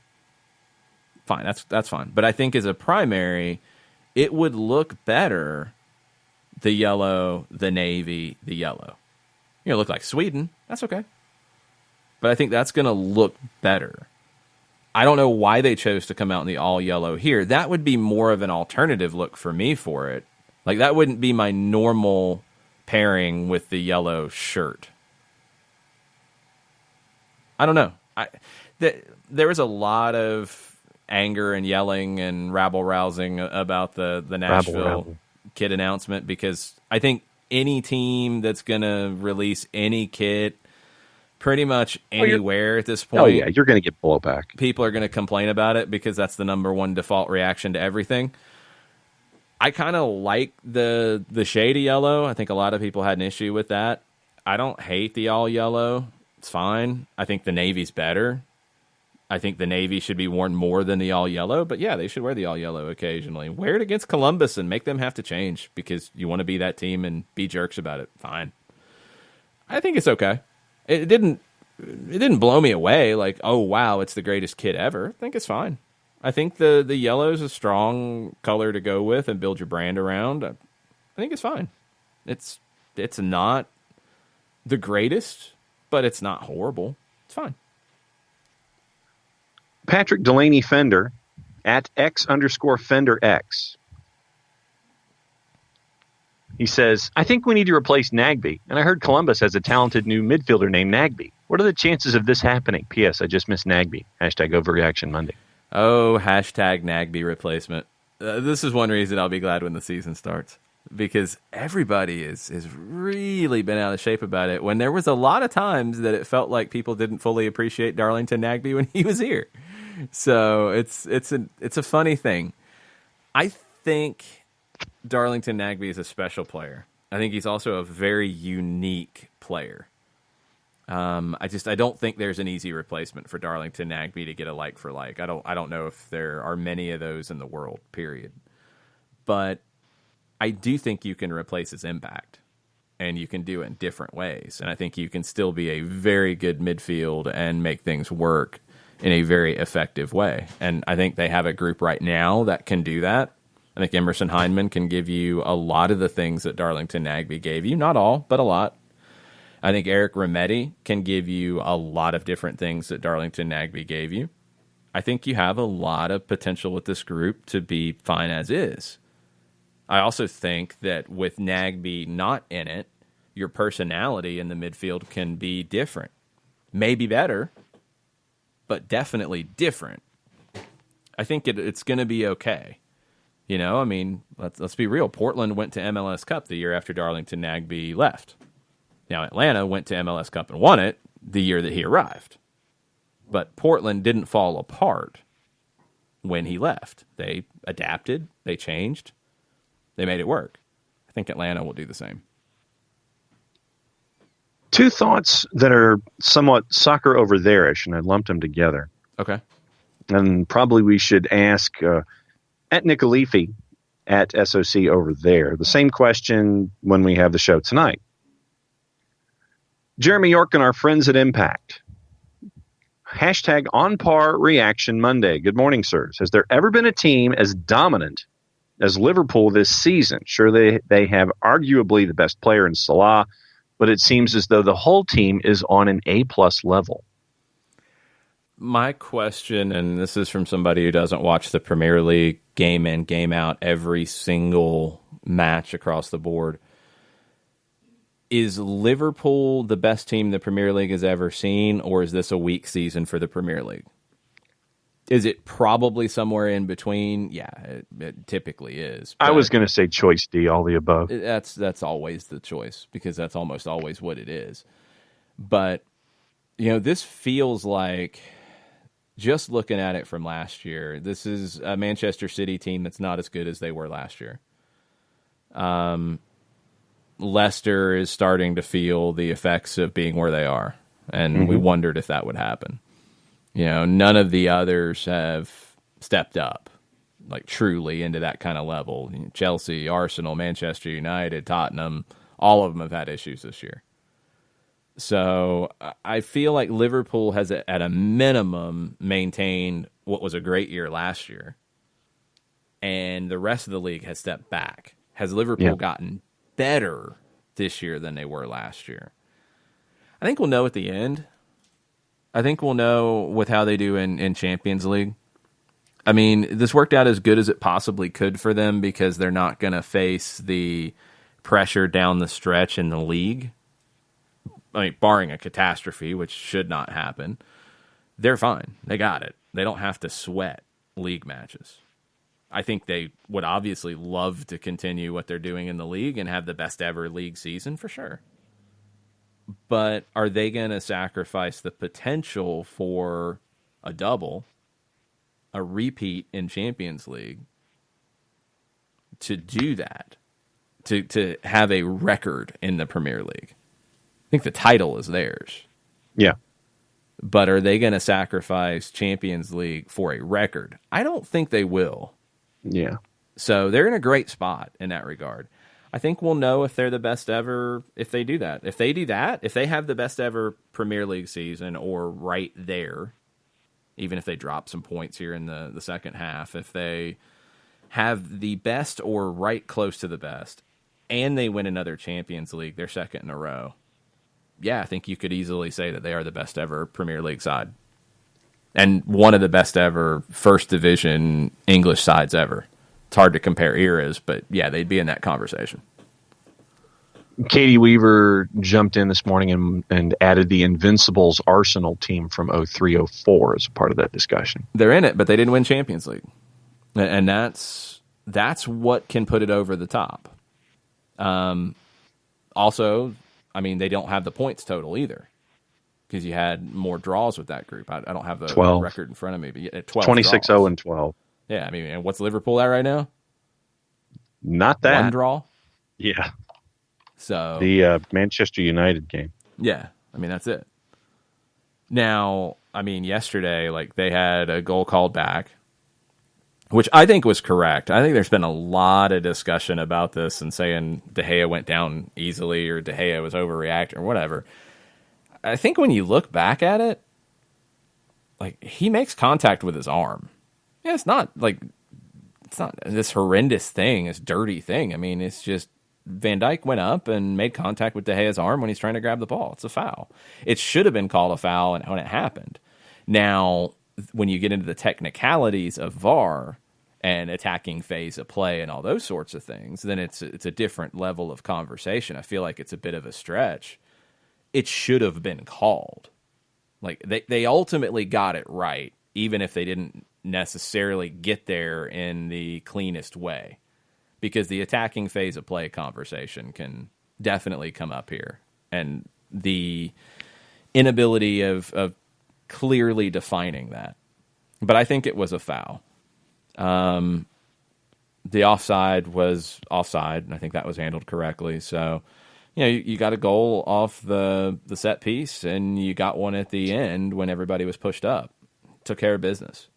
And that's, I think, maybe one of the biggest differences that we're seeing out of Liverpool this year is that they're winning those games where they control it, they don't necessarily dominate it, and they're not necessarily winning it in the most pretty way or the most dominant way, but they're winning it. And that's a big step forward to be one of the best ever. If they end the year with no losses, fewer draws than Arsenal, then I think they beat that Invincibles team. Even if somehow they start drawing all kinds of games or even losing one or two, if they do the double with the Champions League involved and their point total is around where it's projected to be, they're the best ever. I think they're better than that Arsenal team. They're better than the treble team from Manchester United because of the dominant level that we've seen. Then Sean Vergara's Liverpudlian question along those same lines. He says, can we talk about the tactics Liverpool are using just to make it look like they have 15 players on the field? I understand they have some of the best players in the world, but what things could Atlanta United do to have similar results? Well, to have that level of player, first off, is the biggest element here, and it always is. The way Liverpool has developed is a little different. Again, I'm not a Premier League expert. I'll never tell you that I am. So, you know, I'm not watching it day in, day out and studying every nuance to it. When Klopp came from Borussia Dortmund, he was known for the Gegenpress, the counter press. So, you know, team was built on counter-attacking, but they would use their press to launch it. Liverpool, that's where they kind of started. They're not necessarily that anymore, and let's go to some of the quotes that Klopp had this week ahead of the Manchester United game, the kind of hand-wringing about Manchester United playing in a defensive counter-attacking way. Not a pressing way, but defending deep and looking to counter. Liverpool in the past, and Klopp teams in the past, didn't deal with that as well. Because if it's the same conversation we've had about playing the Red Bulls. If a team concedes possession in order to be allowed to press, okay. If they concede possession and sit back, and you are the pressing team, so you're being given the ball when you don't necessarily want to build with the ball, it can be disorienting. It's something the Red Bulls have never made that next step. Well, Klopp has, and he has the players to do it too. You know, he's been able to be a dominant team when they have 60, 70, 80% of the ball. When in the past, maybe they were a little more one-dimensional. So they've been able to do that with outstanding talent. They've been able to do that with transcendent performances. And when you have a team with, you know, arguably one of the best goalkeepers in the league, in the world, let's go there, in the world, one of the best center backs in the world, one of the best up-and-coming outside backs in the world, one of the best goal scorers in the world. That's not even getting into some of the other pieces that are critical. You're going to be one of the best teams in the world. If you have competent management, you're going to be one of the best teams in the world. If you have top defender, top goalkeeper, top goal scorer. When you're able to have the money to spend, and that's part of it, and I know this has gotten Liverpool fans really worked up about them spending money. Like they have, and that's okay. Have they went out and bought, you know, players in the same way that some other clubs have? No, they haven't. But have they spent money to bring in players? Absolutely. Have they helped players go up a level? Yes, they've done that too. But when you have those players, whether you spent a lot of money like you did for Van Dijk, for Alisson, or you brought in a player like a Mo Salah where you spent a lot of money, but you helped him become the player that he is. Whatever. You've got those three that are as good as it gets. You're going to be really good. And Jurgen Klopp's a great manager, so he's going to take that to a whole nother level. I think the elements, I mean, if you're looking at it for what Atlanta United could do, I don't think you're coming at it from the same background. I don't think Frank de Boer comes at the game from the same background that a German manager does, like Jurgen Klopp, who's coming at it from the counterattacking, pressing game. Pressing's an element of the Ajax school, of the Louis van Gaal school, of the Johan Cruyff school. It's an element, but it's not the main element. The main element is possession and the ball and controlling the ball. I think if you're looking for things that Atlanta United can learn from or add to their game, you're going to be looking more at Pep Guardiola, who's coming from a similar school as Frank de Boer, as opposed to a Jurgen Klopp. Doesn't mean those managers don't learn from one another. They do, absolutely. You know, I think you saw Pep Guardiola change his game to include more direct play and more, you know, counter-attacking during his time at Bayern, because that's what the German game was built on.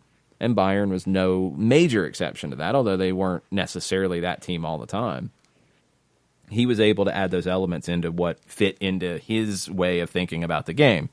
So can a manager like Frank de Boer watch what Liverpool is doing, watch what Jurgen Klopp is doing, and say, yeah, I like that element. That fits into my book of football. Yeah, absolutely.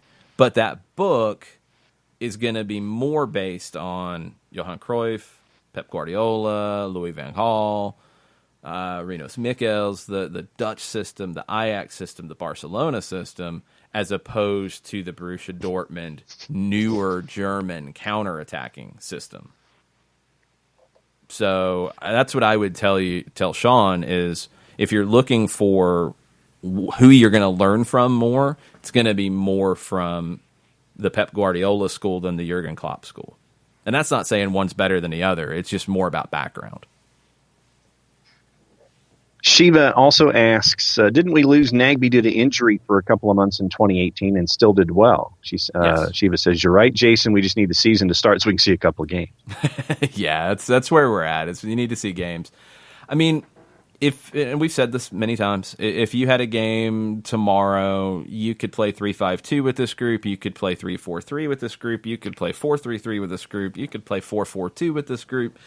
You're not limited with this group. There are plenty of teams that will likely be contenders in Major League Soccer that are very limited in the lineups they could field right now. Atlanta United's not that. They could play any way that we've seen them play so far and even add a 4-4-2 element to it if they wanted to. You could see that. So they're not lacking yet.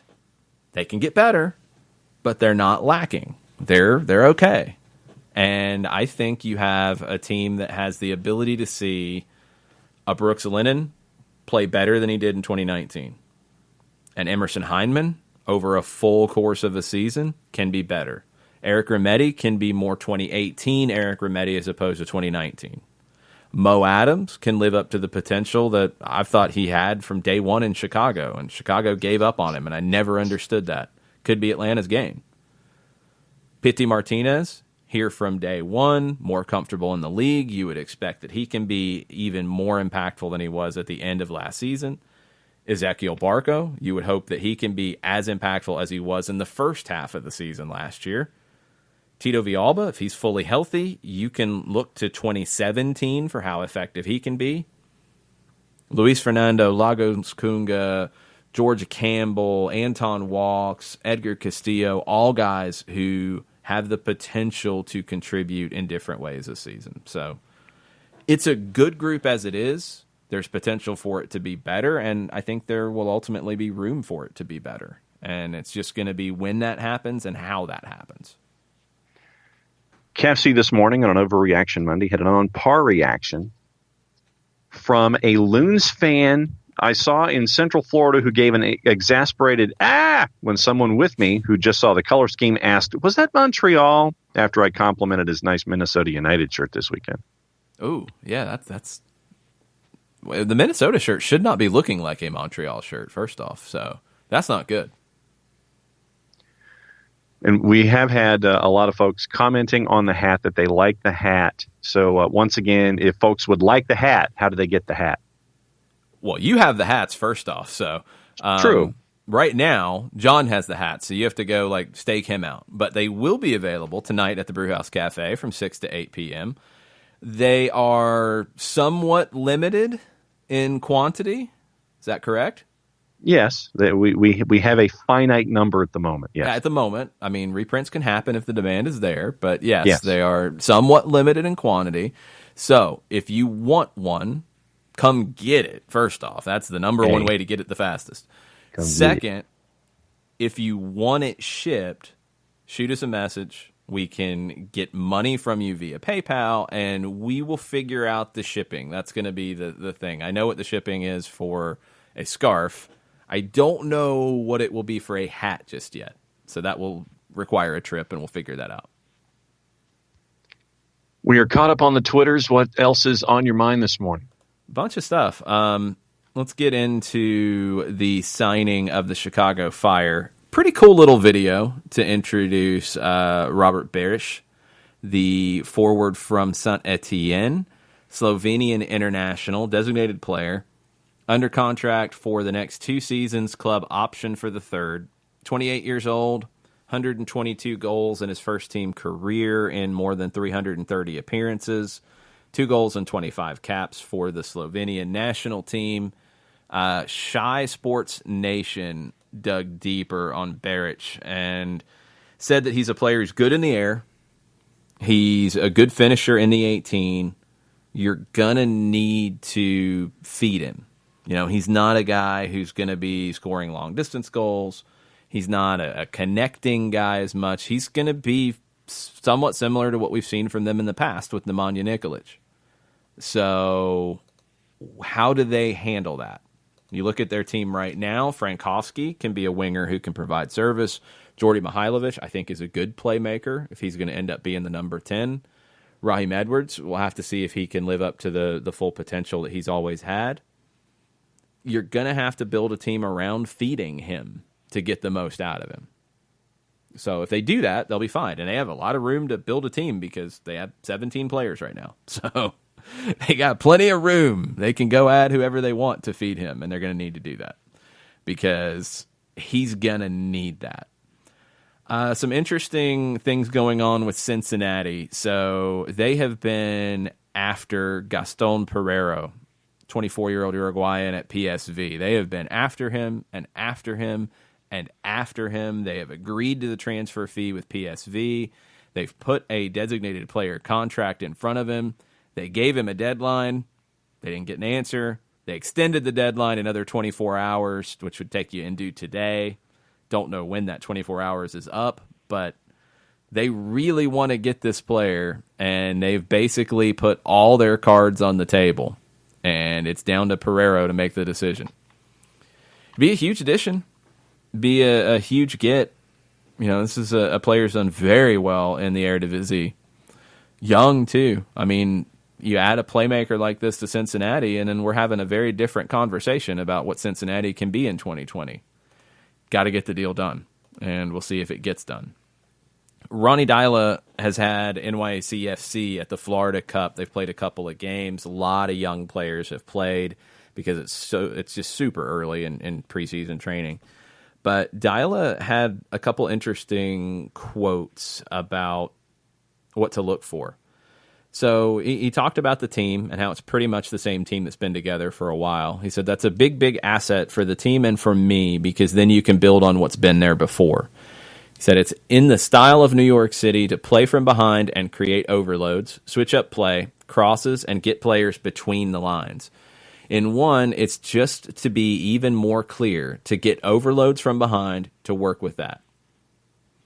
Now, he said on the defensive side, he wants them to, quote, try to be more compact and try to be better in transition. So when we lose the ball, especially in the last third of the pitch, that we are better in reaction and are compact in the center of the pitch so we can win the ball straight back again.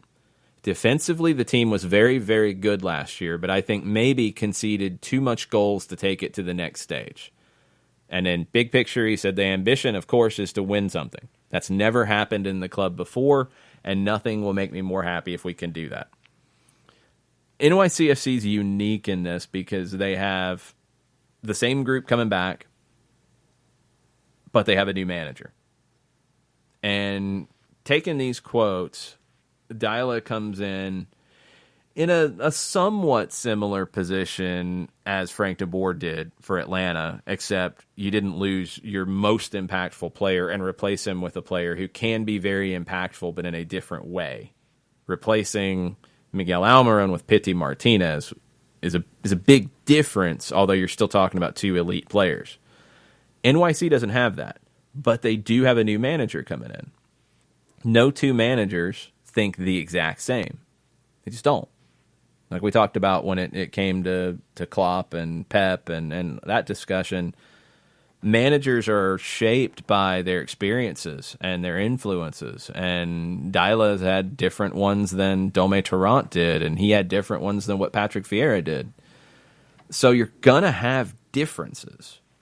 But Deila's saying they want to be basically the same with tweaks.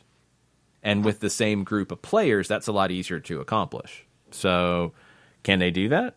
We'll see. They've got Eber for a whole season. If they don't have injury issues, this is a team that's as good as anybody in the league. And can Deila take what Tarrant did? Tarrant made NYC better than they were before. I think the day Patrick Vieira left and the day Dome Tarrant left, New York City FC was better when Tarrant left. Can Deila take it to another level? That's going to be the big question in 2020, and he's going to have a lot of competition. Atlanta wants that title. Toronto wants that title.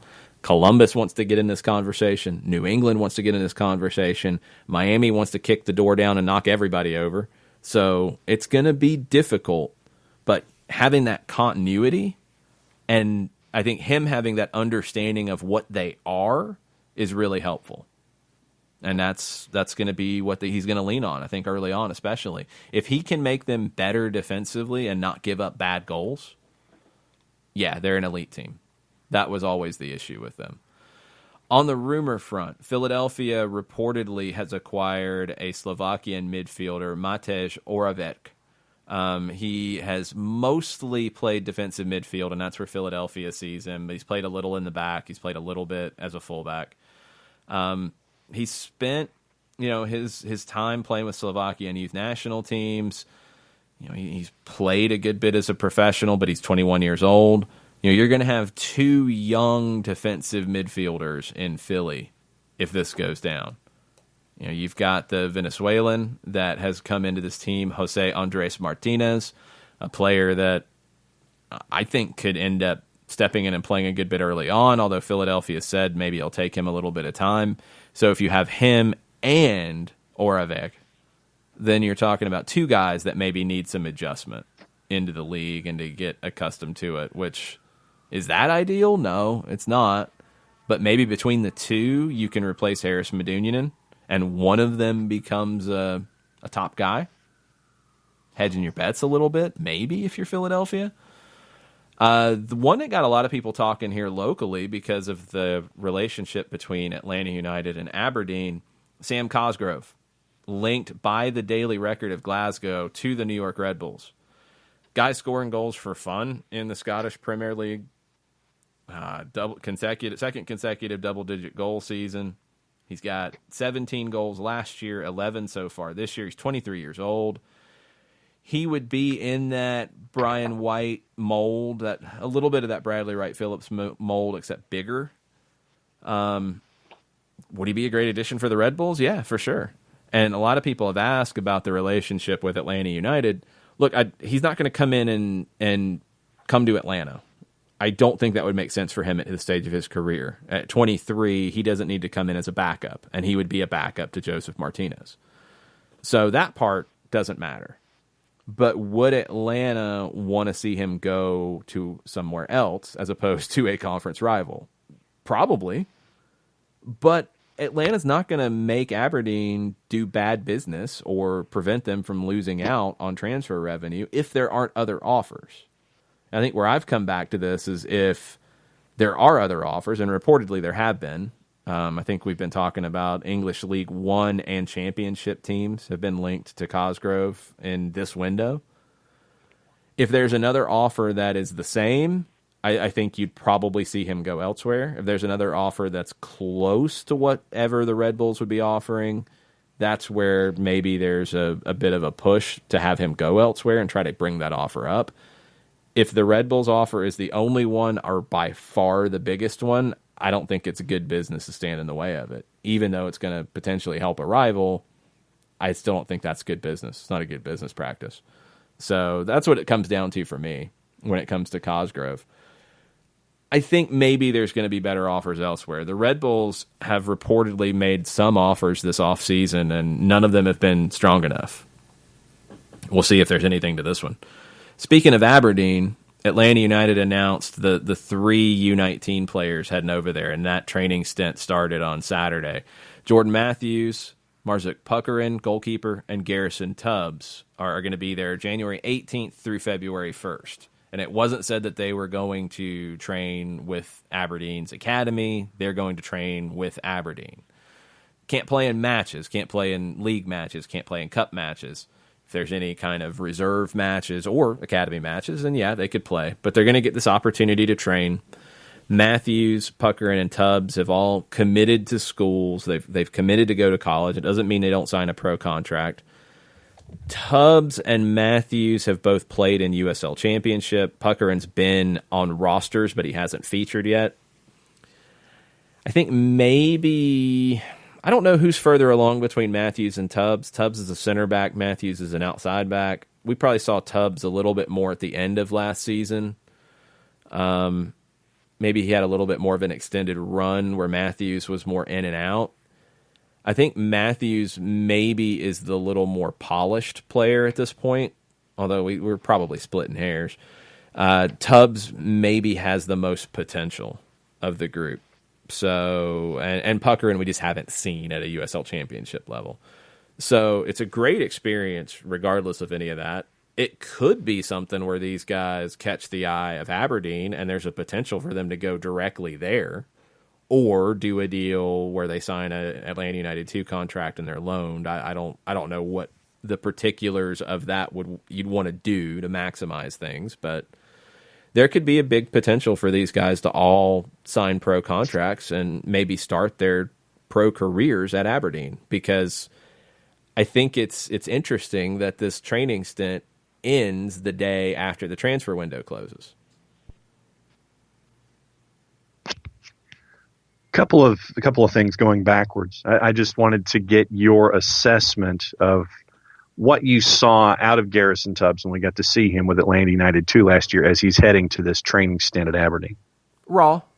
I like him. I think he's talented. I think he's got the physical presence to be a good center back. I think he's got that combination of strength and speed. Little raw technically, a little raw on the ball, and needs minutes at the highest level he can handle right now. So that's where I'm at with it. I think he is potentially an Atlanta United player. I think he's potentially an Atlanta United center back. I think he is not where George Campbell is right now. I think he can get there with the necessary experience. So I like Tubbs a lot. He's that type of player, that Miles Robinson, George Campbell type of player with speed, with size, quickness. He's got to have the same progression on the ball that we saw Miles have, that we were seeing Campbell have, although that's still a work. And if he can get there, he's potentially an MLS center back. And then going back to the Dyla comments on what his anticipation level was defensively, it sounded very, very Pep Guardiola-ish, and with his time attached to Manchester City, that doesn't sound like much of a surprise. For me, it sounded like the 3 seconds to try to gain it back and then get back into a defensive posture. But that's what this team's already built on. So, I mean, it would make sense that he would be on that. I don't think it's as much about him in this as what they already are, making it better and getting better at it, which is something that Pep Guardiola teams and Dome Tarrant would know Pep even better than Ronnie Dyla. It's something that you're always trying to get better. You're always trying to get quicker in transition. You're always trying to get better in those moments where you go from offense to defense or defense to offense. It's just a hallmark, and it's something that you're always going to strive to improve. So I think these comments are partially with that. I mean, I think it's easy to say because of the links that Dyla's a Pep Guardiola guy. He's not. He hasn't worked for him. He was somebody that spent some time at City. City knew him and recommended him to Celtic, and that was pre-Pep. So I don't know if he's a Pep Guardiola disciple. Remember, wasn't he described as a Jurgen Klopp disciple at one point, or a Mourinho disciple? I mean, the next one of those, yes. Yeah, I mean, so just because there's a link to City doesn't mean he's a Pep guy. I think he's looking at this team that is built in a City image, and wants to work from there, which is smart, because it'd be foolish to come in with an established group to this degree and say, well, I want them to be a Jurgen Klopp team and play differently, or I want them to be a Jose Mourinho team and play more behind the ball and just look to counterattack. That'd be foolish. This team's already really good, and they're bringing everybody back. So how do you make it better? You follow that line, and you get better in transition, and you get better in these moments that he's talking about. Can you hit the a current affair sounder, sir? Yes.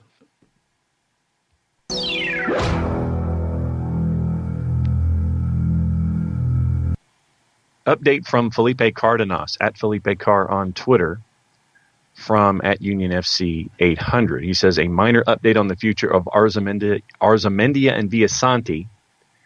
Financially, Cerro Porteño is eager to sell both players. Paraguay U23 manager Francisco Arce on their continued availability for the pre-Olympic tourney. Quote, if they don't go, they'll be considered, end quote. Also continuing with Felipe's thread, he says Villasanti is the most likely target for Atlanta United, but he has other foreign offers. Atlanta's linked to Tata Martino and Miguel Almiron. make the MLS club an attractive destination for Paraguayan footballers. Atlanta United can still capitalize on their MLS legacy. This whole process has been so funny because go back to the beginning of it. Villasanti was the one who was linked most strongly to Atlanta early. We're talking like fairly early in December. Then Arzamendia came into the mix, but he was going to a different MLS team. Then somewhere in the middle, or somewhere early, it was they're going to the same team, but then that was pushed to the side. Then it was, no, it's Arzamendia to Atlanta. Villasanti's not going to Atlanta. And that didn't make as much sense because you're adding a younger, not as young as Bello, but a younger left-sided player that if you brought him, you'd be looking to move him quicker, I think, or you'd be looking at an opportunity for Bello to play elsewhere, potentially on loan, and that'd be a little more complicated. And then it was neither, and then now it's back to where we started. So who knows? I mean, this is all, and I think people need to understand where this is coming from. Felipe's pulling it from Union FC 800 on Twitter, and it's the update from that. This is coming from Union FC, which is a radio program in Paraguay on, looks like it's Radio La Unión, and I'm assuming it is 800 AM. Yes, it is. Yeah. And this is coming from an interview with Francisco Arce, the coach manager of Cerro Porteño. So, as we know, Cerro Porteño needs to sell some players. They're not in a great financial position right now. They need to bring in some money. When you have young, talented players, you have the potential to bring in some money, period. So that's where you're at with these two. So he first said Santiago Arzamendia is busy with the national team. Marcos Acosta started working there, then had discomfort. We are still waiting on the left side. So right now they don't have what they want on the left side. Arzamendia, he says, is busy with the national team, which is correct. Then the quote that was specifically related to these two, he said, the club needs to transfer. It is very difficult to put some time to the possible departures of Santiago Arzamendia and Matias Villasanti. It is the free market. If they do not leave, they will be taken into account. So that's Arce talking about Cerro Porteño and saying that he doesn't know if they're going to go. He says they need to transfer players. You know, that's not news. They need to bring in revenue. These are two players that are being linked to moves. So he's saying, and I'm reading between the lines a little bit with Arce here, he doesn't know when it's going to happen or if it's going to happen because it's the free market. That's the part that he says. Es el libre mercado. He said if they don't leave, then obviously they're going to be taken into account. They're going to go into the lineup. He says he doesn't know what he's got on the left side yet. Arzamendia would slot in there. He did very well last year. Villasanti would slot into the midfield. That's all specifically about Cerro Porteño, according to this interview with Unión FC, with Radio La Unión in Paraguay. So that's where it stands at the moment. That's where you're at. So there you go. I'm trying to let me confirm something here because I'm slightly confused by Felipe's tweet. We'll try to get Felipe on tomorrow. We've been with Atlanta United training. You know, it's a little harder with guys at the training facility, and especially early on. Once they went down to Florida, we thought it might be a little bit easier to catch up with some guys. We will reach out to Felipe to discuss this stuff specifically tomorrow, but I want to make sure on something because the two tweets are not necessarily linking. So Francisco Arce is the manager of Cerro Porteño, and he's talking about Cerro Porteño here. So I'm a little confused by the piece about the pre-Olympic tourney. I'll try to figure this out. But the interview that Francisco Arce gave was about Cerro Porteño specifically. Now, Paraguay's U23 I don't think he's doing double duty in managers as the Cerro Porteño manager and the U23 manager. No, he's not. So that's a little bit of the confusion. I'm reading it, and maybe I'm reading it wrong, but I'm reading it as Francisco Arce was talking about Cerro Porteño and what's going on. Yeah, because he says Santiago Arzamendia is occupied with the selección, so he's with the national team. So when he's talking specifically about this, he says the club needs to transfer. It's very difficult to put a time on these departures, possible departures of Santiago Arzamendia and Matias Villasanti. It's a free market. He said if they don't go, they don't leave, they will be taken into account at Cerro Porteño. But they're not with Cerro Porteño right now, and he said that in the previous quote about Arzamendia, who is with the national team, who's with the U23s. So he needs help on the left side because he doesn't have Arzamendia. If these guys don't get transferred, they'll come back into Cerro Porteño, and they'll be taken into account in the group. But the quote is specifically about Cerro Porteño, and he's saying that the club needs to transfer players. And these are two players that they're possible departures. He can't put a time on it because it's the free market, and there's nothing he can handle that with. So, as Felipe went on to say, these are two guys who have been linked, obviously, and Villasanti, according to Felipe, is the most likely target for Atlanta United. Felipe says he has other foreign offers. Obviously, the Tata Martino link, the Miguel Almiron link, they make MLS and Atlanta specifically attractive to these players. And yeah, I think Atlanta can and will absolutely capitalize on that. Will they capitalize on it with these two? It's a free market, as Francisco Arce said. You can't control all aspects of it. But this is coming from Cerro Porteño specifically, just to make that clear. This is coming from their manager about what's going on. Anything else on the board before we go? Although the biggest topic on the board seems to be the hat. Okay, what are people saying about the hat then? They really like it. They want to know where they want to get it. Scott Moore was confused. He's been studying for license exams and wanted to know if it was an SDH cap, and that is correct. It was. Yes, it is a hat of the trucker variety. Yes, and Scott Moore actually did say that he hopes it looks as good on him as the NFL hat looked on Rob Lowe yesterday. Oh, man. What was Rob Lowe thinking? He's down with the NFL. Go NFL. I saw some people taking a shot at him for not rooting for somebody. Like that, he doesn't have to root for somebody. He might be a Buffalo Bills fan. I don't know. So, but at the same time, it's also a way for his employer to pick him out of a crowd for the cutaway to promote 911 Lone Star. Couldn't he have just said, I'm wearing a red hat? He didn't have to say the NFL. Yeah, I don't think the NFL hat helped him with that. He could have just said, hey, bruh, here's a selfie of what I'm wearing. I'm in section sitting. 107, row 4, seat 3. I don't think the NFL hat had a heat-seeking element to it for cameras to find him. But I don't think he had to be wearing something San Francisco or Green Bay related. He could have just worn normal clothes. Yeah. I don't know why he felt the need to wear the NFL hat. Maybe he was just a very big fan of the National Football League celebrating the championship day and a wonderful afternoon, and I don't know. Maybe he's just goofy. I have no idea. I'm down with the NFL. Here's my evidence. Maybe. I don't know why he needed to provide that evidence, but okay.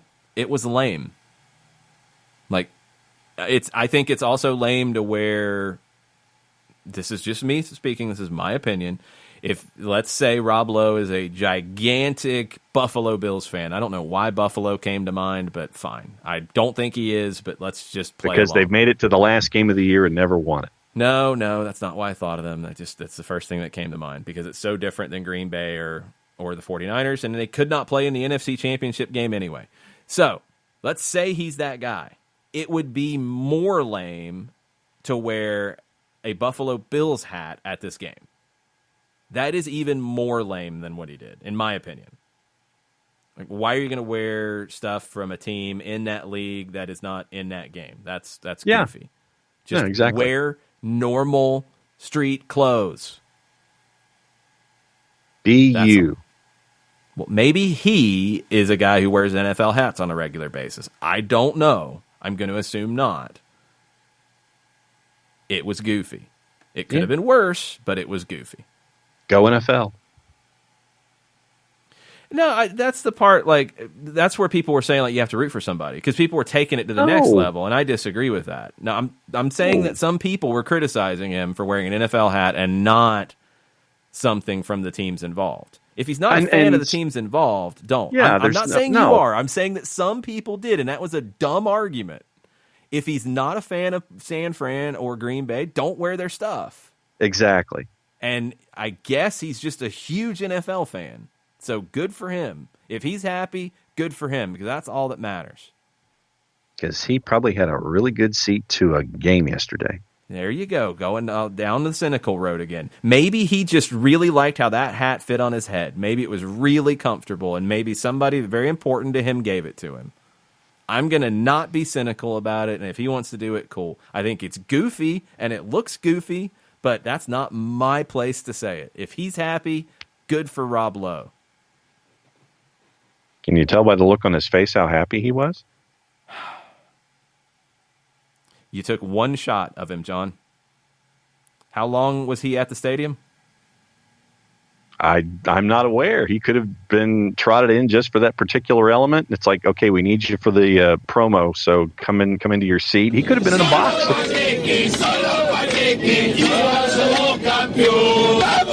You're being a panqueque. Don't be a panqueque.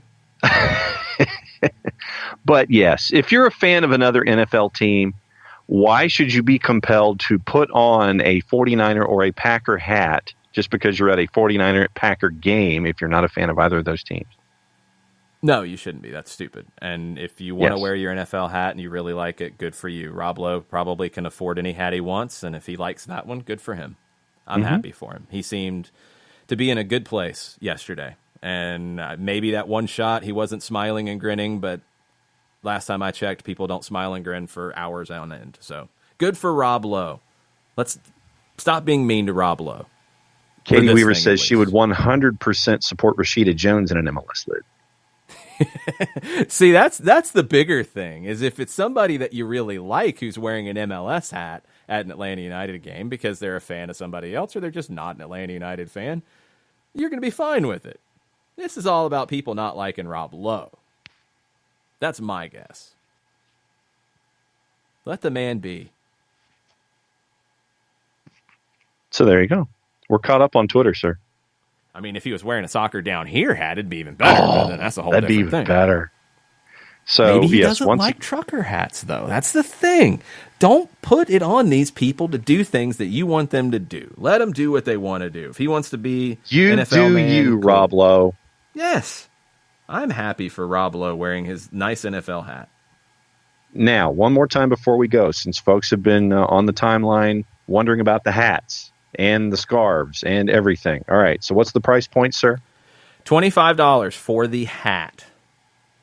That's about as low as we can run it after costs to make them and actually pump a little bit of money back into the show. So, $25 for the hat. The scarves are $20.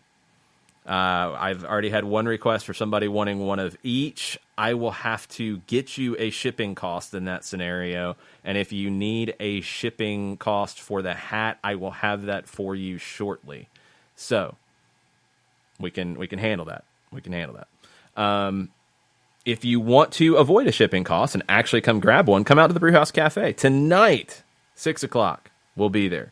We'll be talking all the soccer from over there, some of it from around here too. It will be a 2-hour show of all soccer from the Brewhouse from 6 to 8. You can listen to it live, but if you want to get a hat, you can come out and see us. You can pay cash. You can pay via PayPal. We can get you taken care of. We have a limited number of hats, so if you want one, get it now so you don't miss out. We still have some scarves, not a whole lot left. So if you want a scarf, Now's the time. It's cold. You need a scarf to stay warm. Stupid cold this morning. So, $25 for the hat, $20 for the scarf. You want both? I'll get you a shipping cost. You want a scarf shipped to you? $5 shipping. You want a hat shipped to you solo? I will have you a shipping cost very soon. I don't have it yet. And I don't want to completely underprice it, and I don't want to overprice it. So let me find that part out, because we want the hat getting to the look good third when it bed gets of to you. shipping costs here. It has to be because there's a right. box involved. There's a whole nother level involved. The scarf can fit into a giant oversized envelope. A hat, I don't want to affect the bill of the hat for you. Correct. So if you're gonna be Rob Lowe and you're gonna wear this hat somewhere, it's got to look good, right? Check. So we don't want it to be crammed into an envelope. So we will get you a price, box included, and we will get that to you very shortly. But if you want to skip all that, just come out and see us and buy the hat from us directly. Yes, at our game of the week or at the brew house. Everything that we're at brew house events, at high school game of the week. A lot of time at the brew house this year. I don't know if they will make it. I don't know if the hats will make it to Blairsville. They will probably be sold out by that point. So if you want to get one, you're going to have to see us before that, I think. We will be doing some kind of tailgate appearance thing, something. We don't know what that's going to look like yet, because I think the Gulch is still in some form of conversation. Looks like everything's going to continue as it was last year, for now at least, and we'll see how that goes. So we'll be cruising through. We'll hang out with our friends, the faction. We'll be doing things. It's just going to be a little bit different this year, but we'll be around. We can get you hats. We can get you scarves, but we can also ship them to you. So Thank you for supporting the show, because that's what those things do. And if you want to be Rob Lowe and wear it and be on TV and shout us out, that's even better. Yeah, go to a soccer match and wear a Soccer Down Here hat, or go to a Hawks game and wear a Soccer Down Here hat. Sure. Go to a high school football game. Go wherever and wear that Soccer Down Here hat, and then people can talk about you like they talk about Rob Lowe.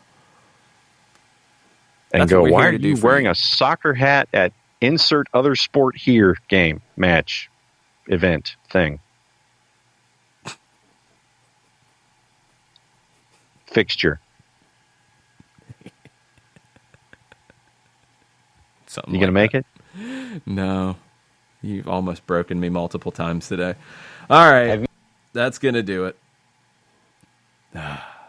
Maybe John will figure out Twitter before Twitter is replaced by something else.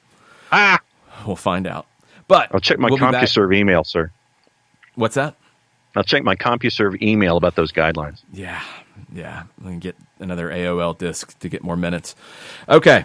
We'll be back tonight, 6 o'clock, on your app, on Spreaker. That'll be available immediately afterwards on demand on your podcatchers for soccer over there. And we'll be back in the morning for soccer down here. We'll try to find out a little bit more about what Cerro Porteño is saying, what their manager is saying, what's going on with potential players, and what's happening here. We'll keep you posted. Stay tuned.